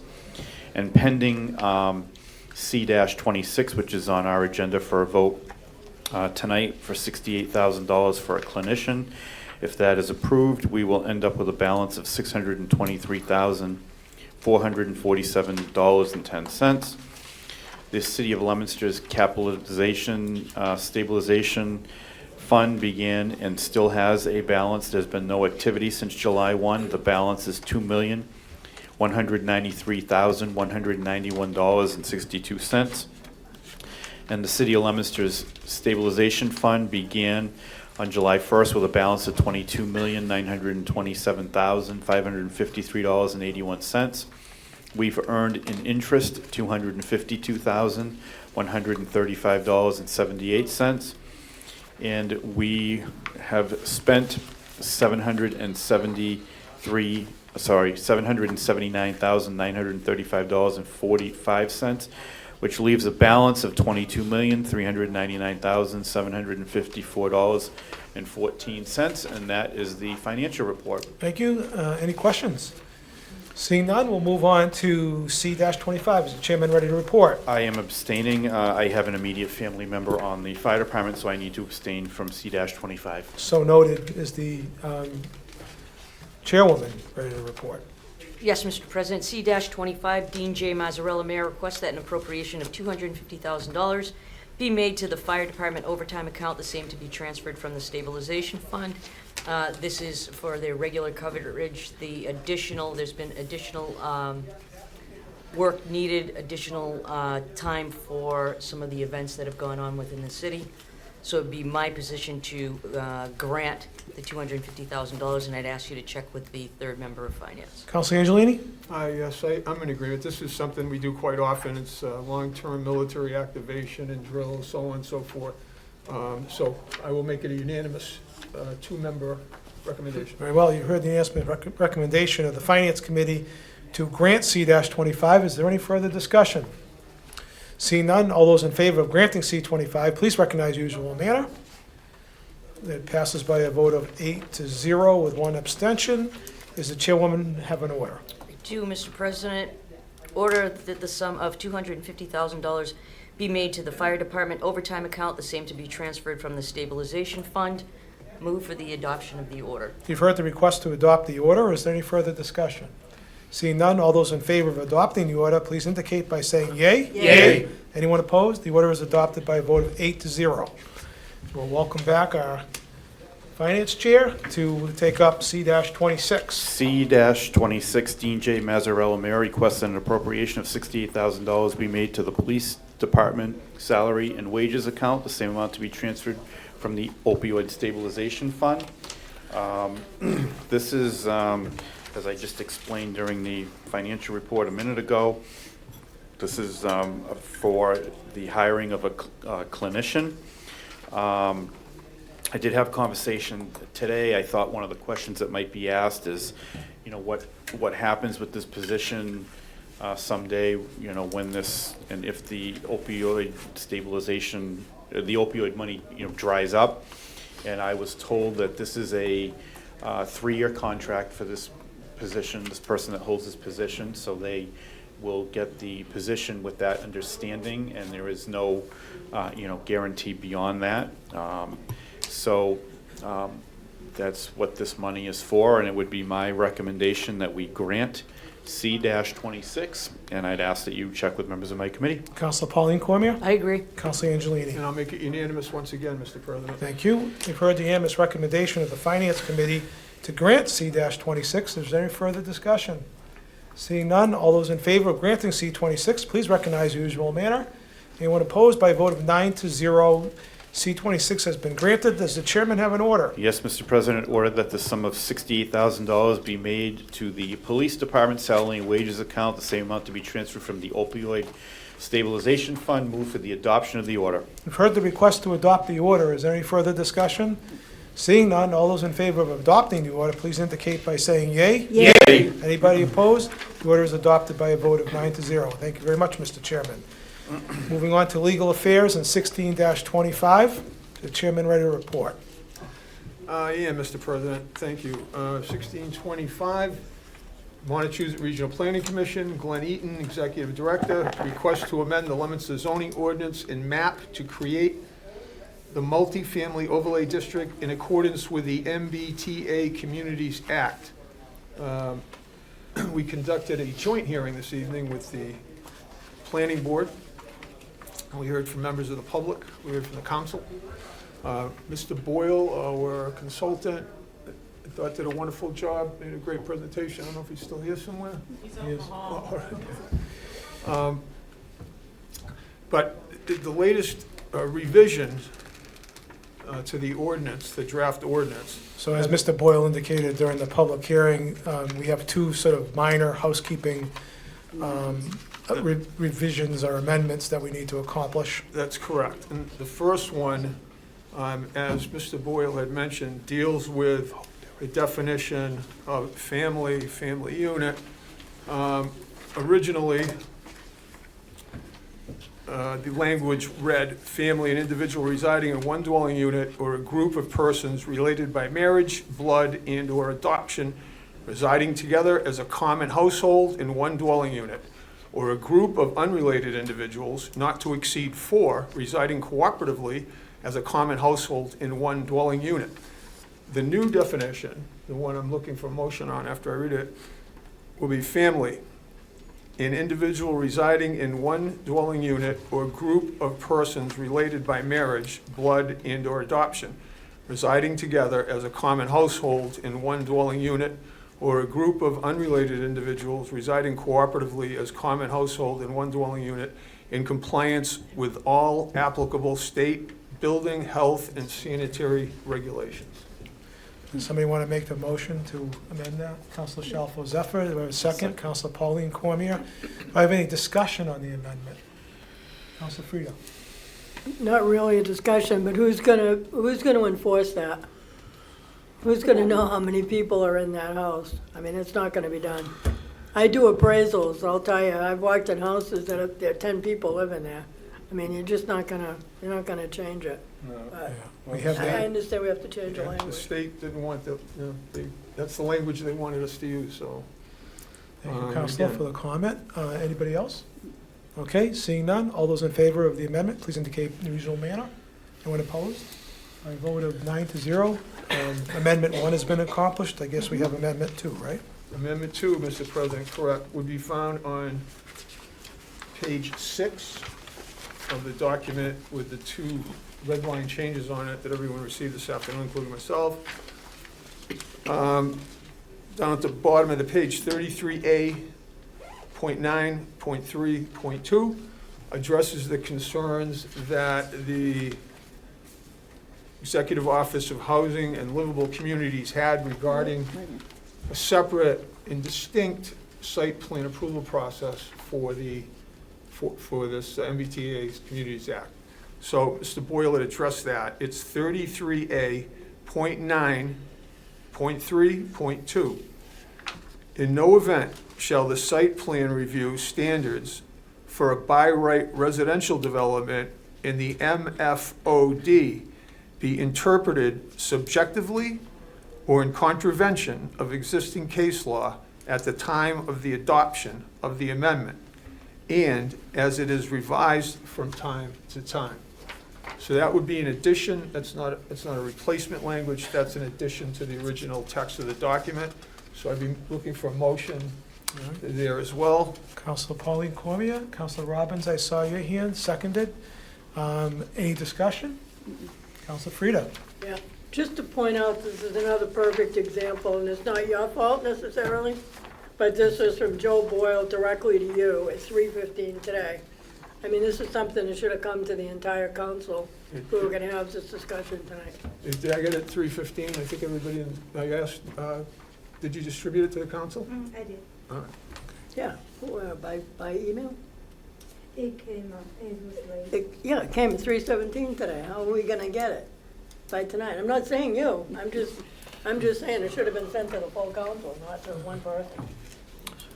Okay. My opinion. Sorry. Go ahead, Councilor, you finished? I'm good. All right.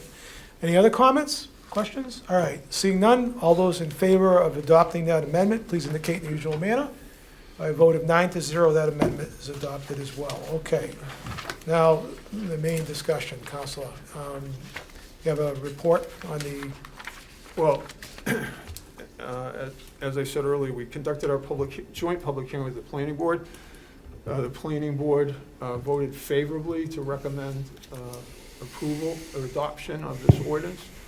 And it would be my position, my recommendation, that we adopt, and I would ask you to poll members of my committee. Councilor Tossi?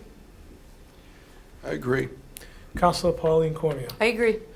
You've heard the unanimous recommendation of the Legal Affairs Committee to grant 16-25 as amended. Is there any further discussion? Councilor David Cormier? Thank you very much. I'm going to echo some of the same comments that we heard during the public hearing. I just want to make it clear that I'm not very crazy about these kinds of things that come from the state either. I think sometimes the vision is it's a one size fits all, that comes out of Boston. But as it was said earlier, we have to deal with this situation, and it's kind of a balance we have to find. This is a city issue. No matter where it goes in the city, my first thought was we have to reduce the impact, because what do we do if we have to build another $200 million school?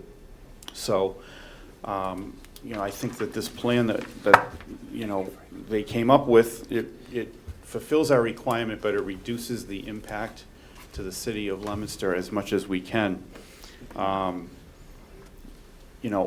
Basically, in some of these areas, primarily in Ward 3, the overlay district that we're putting in there, it's already, that type of structures already exist. So nothing really changes. If it was, I really wouldn't be happy about it. I'd be going a lot more wild about it. But there's really, I don't think there's going to be any impact to a lot of these properties on the south side of Silverleaf is already built out. 740 Central Street's already built out. And I think it's very highly unlikely that anybody's going to come in there and buy up all those individual condominiums and change things. So given the situation at hand, I just want to thank everybody involved, Mr. President. I know you were involved with Mr. Boyle, and I think we're going to deal with the problem at hand, but reduce the impact to the city. So I'm going to support this tonight. I'm not enthusiastic about it, but I'm going to fulfill our obligation and ensure that we still have grant money coming in, and move forward. Thank you. Thank you. Any other comments? Councilor Shalfo-Zephyr? Thank you very much. This is a much improved plan, obviously from the first plan that was proposed. And I think in no small part, I think we need to recognize all those folks who came out to that public library meeting and voiced their very serious concerns. And I understand, certainly the Ward 1 Council's concerns about, having this all, laid out on Nashua Street. So this plan is much improved to me. I am happy to support it. Housing is a challenge. Rental housing is very hard to come by. This is not all affordable housing. A very small percentage of it, whatever is built, will be, affordable housing. But the vast majority of any units that are built will be rented by other folks, coming into Leominster, who want to shop in our stores, go to our restaurants, use our gas stations. So I'm happy to support this. I think we need more housing. Does anybody like being told what the state what to do? No. But I think, in that kind of a world, I think that this is a very good plan. So I want to thank Mr. Boyle, the MRPC, the working group, for working very hard and listening to all of our constituents who were very upset, I know, initially. So I'm happy to support it. Thank you. Thank you, Councilor. Anybody else? Councilor Frida? I'm going to support this as well, and I really do not want to be supporting it. And I think it's important to note that some communities, we didn't talk about all of them, we talked about Milton. Holden was the very first one who came out in total opposition, said, we don't want the state telling us what our community should look like. We want to choose how our community is going to look. They chose to forego some of their funding. I don't know how much they really get. They're in a different situation. They don't have a rail. Milton had a different approach. Their Board of Selectmen and their planning agreed, and they supported it. And their residents were upset about it. They brought it to the ballot, and that's how that was changed. So that's why it went to court, because there's a discrepancy on the feelings. There are other communities that, along the way, had input from their constituency. That was the difference. If the constituency had more say and everybody was agreeable tonight, I think it would have been a much better process. Fitchburg just passed theirs at the last meeting, or 2 meetings ago. That was a 6-4 vote. That didn't go as smoothly as they thought. There was some opposition to it as well. So, I mean, there are a lot of communities around the state. Not all of them have complied yet. I'm sure many of them will, and most of them will if they're getting any type of grant money. And obviously, that's the stick rather than the carrot. I mean, you do it or you're not going to get anything. So it's an unfortunate situation. I'm not excited about it. We go from saying everything's built out to other councilors saying we got a housing crisis and we need more housing. So what is it? Is it more housing, or is it, we're all built out, we picked a good plan, that everything's covered? So I think it remains to be seen. You change the zoning, you change the zoning. So anything is capable of happening there. If it does, then it'll be our vote that's looked at down the road. But I don't think it's the greatest thing that we've ever done, but we don't have much of a choice. Thank you, Counselor. Anyone else? Okay, this will be by roll call vote, starting with Counselor David Cormier. Yay. Counselor Pauline Cormier. Yay. Counselor Arndinger. Yay. Counselor Angelini. Yay. Counselor Tossi. Yay. Counselor Shalfo Zephyr. Yay. Counselor Robbins. Yay. Counselor Frida. Yay. And I shall be recorded as yay. 16-25 passes by a vote of 9-0. Thank you, Mr. Boyle, for all your steady hand at the tiller and your staff in being so cooperative through this whole process. It made a difficult situation easier. Thank you very much. It was very satisfying. Okay. All right, thank you. All right, moving on to 15-25. I guess we're looking at further time and a hearing date.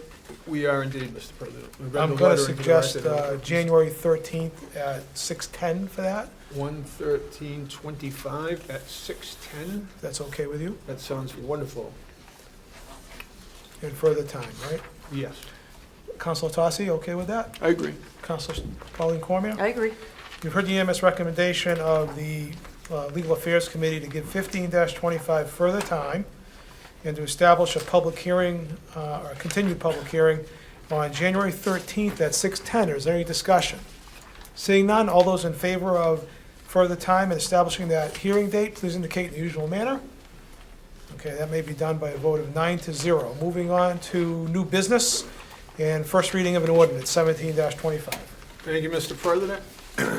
This is indeed first reading of an ordinance, formally petition 17-25.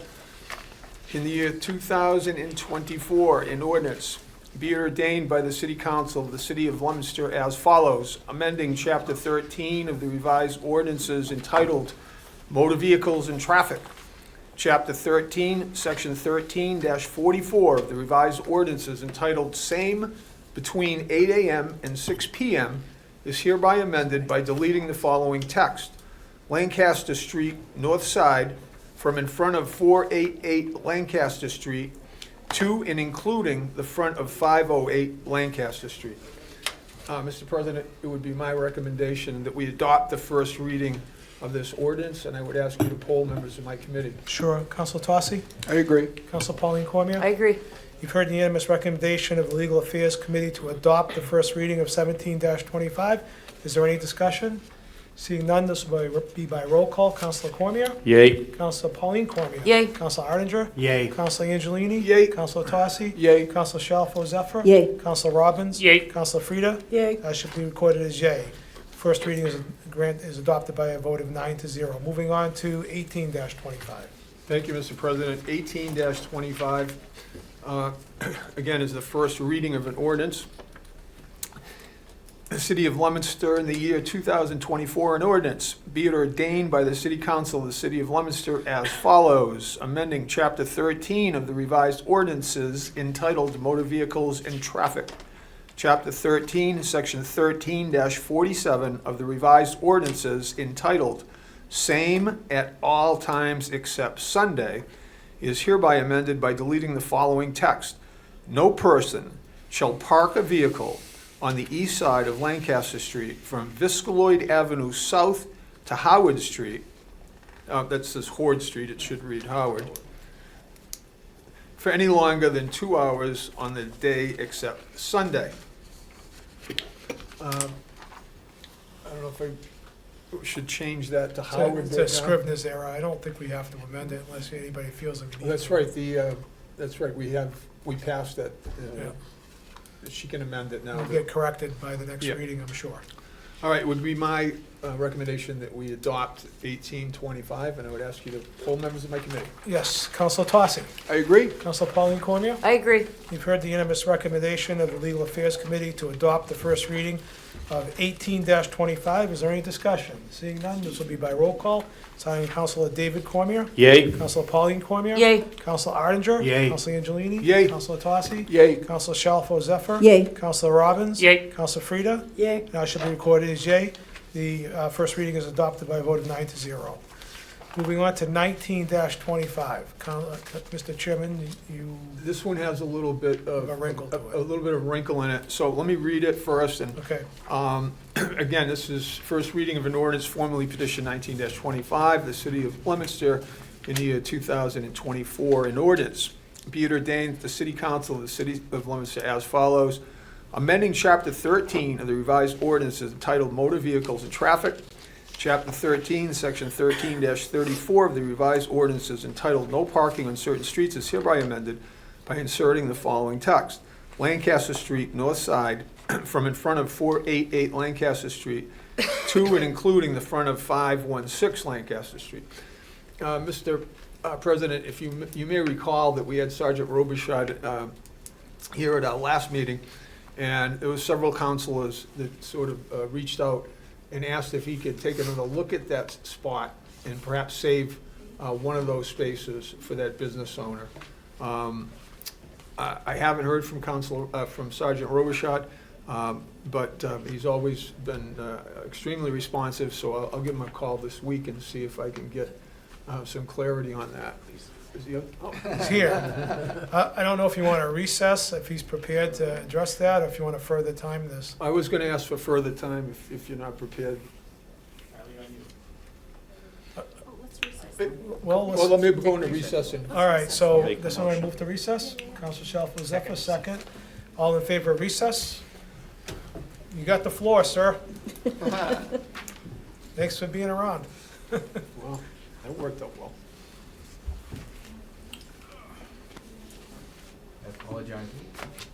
I apologize for not reaching out any faster. Today was one of those days you hit the ground running, and I haven't stopped till I arrived here. No problem. And I was doing everything under the sun but what I should have been doing today.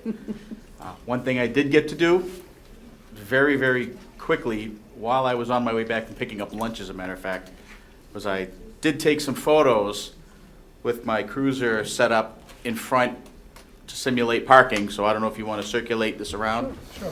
That'd be great. Thank you, Sergeant.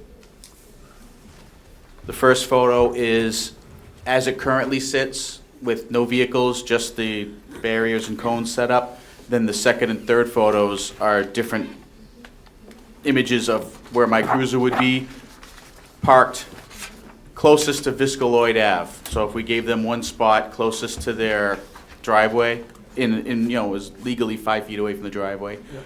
And so where my police car is would be the one that I would consider having them. And I went back and stood where a car would be on Howard Street, so it would simulate the sight lines. I personally would not recommend that because it does interfere with the sight lines, but that's why I brought the photos to you to see if your opinions would be different and can be amended as needed. Well, Sergeant, you are the expert. I don't want to second guess you and have a tragedy occur over there, so. I'm very grateful. I appreciate you taking another look at it. And I know if there was a way to save that spot, we'd be doing it for this gentleman. So thank you for taking the time. I do appreciate it. I'll give everybody a chance to look at the photos.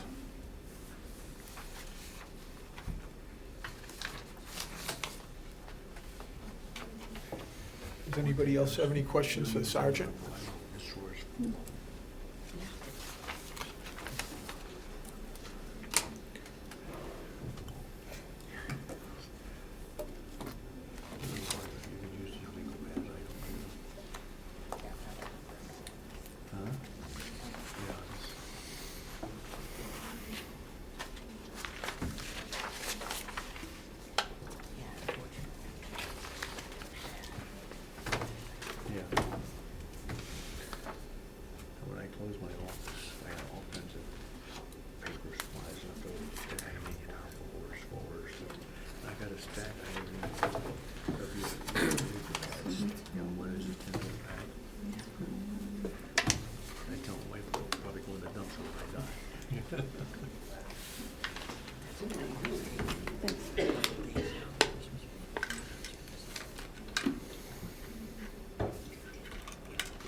chance to see him? Move back into session. Well, yeah, why don't we, unless anybody has any questions for the sergeant before we go back into session? Everybody all set? Go ahead. Do we think we could salvage a spot? I know it's a little tricky, but is it super dangerous? It seems like there's a little space there to see. Well, that's why I took the photos, Yeah. to get all your input, because obviously as a police officer, I'm gonna be overly cautious. I'm worried about the public safety aspect of it. As far The as. guy that goes to the bar, that, Exactly, you're focused on the business owner, the convenience, all that sort of thing. So I understand all that, that's why I did this. Yeah. If you like, these photos are available, I can email them to anyone specifically who's interested. I can email them to you to be forwarded if you like. So that way that you can take more time to compare them and contrast them rather than 2 minutes looking at a piece of paper. So I understand, but I tossed the idea around of making a 50-minute loading zone or something along those lines, and the idea was even brought up about making it a handicap spot, which we can't do on street parking like this, but just to let you know, I did consider multiple angles on this. And you're right, that's the furthest away that we could have parking for the bar, but it's still, yeah, it's still in the way. it limits the sight line a little bit, so that's what we're trying to improve here.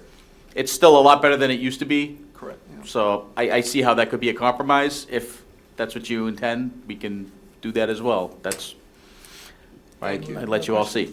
Yeah, no, I was the person that asked the question if there was any possibility of salvaging, either 1 or 2 spaces in front of that business. And, you're the expert. Thank you very much for taking those photos. And it proves to me that it's a very dangerous spot. And any, impediment in that sight line is a problem. But I certainly appreciate you doing, taking those photos. Thank you. Thank you. Any other questions before we go back into session? Okay, thank you, Sergeant. Yes, thank you. We're back in session. Councilor Angelini? Thank you again, Sergeant. Thank you. Well, It's all yours. in light of the miraculous appearance of Sergeant Robichaud and his testimony, I'm afraid, well, not afraid, but I'm going to recommend that we adopt 19-25, the first reading of this ordinance, and I would ask you to poll members of my committee. Councilor Tosse? I agree. Councilor Pauline Cormier? I just want to say it's tough, and it's tough to do this to the small business owners in this place that's been here forever, and it's tough to do. But I think Sergeant Robichaud's picture basically paints a much clearer picture that it is going to be an impediment. If you're going to do it, you have to do the whole thing. So yeah, I support it. All right.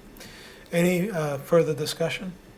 Seeing none, roll call. Councilor David Cormier? Yay. Councilor Pauline Cormier? Yay. Councilor Arger? Yay. Councilor Angelini? Yay. Councilor Tosse? Yay. Councilor Shalfo Zephyr? Yay. Councilor Robbins? Yay. Councilor Frida? Yay. I'll be recorded as yay by a vote of 9-0. The first reading is adopted. Moving on to 20-25. 20-25, thank you, Mr. President. This is again the first reading of an ordinance, formally petition 20-25. The City of Leominster in the year 2024 in ordinance. Be it ordained by the City Council of the City of Leominster as follows. Amending Chapter 13 of the revised ordinances entitled Motor Vehicles and Traffic. Chapter 13, Section 13-62.1 of the revised ordinances entitled Same 2 Hours is hereby amended by deleting the following text. Pleasant Street, West Side, beginning at a point 55 feet north of Adams Street, northerly for a distance of 313 feet, and further amended by inserting in its place the following text. Pleasant Street, West Side, beginning at a point 90 feet north of Adams Street, northerly for a distance of 278 feet.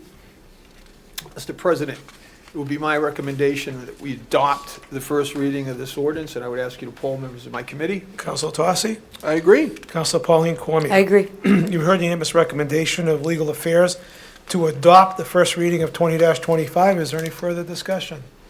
Seeing none, this will be by roll call. Counselor David Cormier? Yay. Counselor Pauline Cormier? Yay. Counselor Arndinger? Yay. Counselor Angelini? Yay. Counselor Tossi? Yay. Counselor Shalfo Zephyr? Yay. Counselor Robbins? Yay. Counselor Frida? Yay. And I shall be recorded as yay. The first reading of 20-25 is adopted. Moving on to 21-25. Thank you, Mr. President. Once again, this is formally petition 21-25, and it is indeed the first reading of an ordinance. The City of Leominster, in the year 2024, an ordinance be it ordained by the City Council of the City of Leominster as follows. Amending Chapter 13 of the revised ordinances entitled Motor Vehicles and Traffic. Chapter 13, Section 13-34 of the revised ordinances entitled No Parking on Certain Streets is hereby amended by inserting the following text. Pleasant Street, west side, beginning at the intersection of Adams Street, northerly for a distance of 90 feet. Mr. President, it would be my recommendation that we adopt the first reading of this ordinance, and I would ask you to poll members of my committee. Counselor Tossi? I agree. Very agreeable tonight. Counselor Pauline Cormier? I agree as well. All right, we have the unanimous recommendation of Legal Affairs to adopt the first reading of 21-25. Is there any discussion?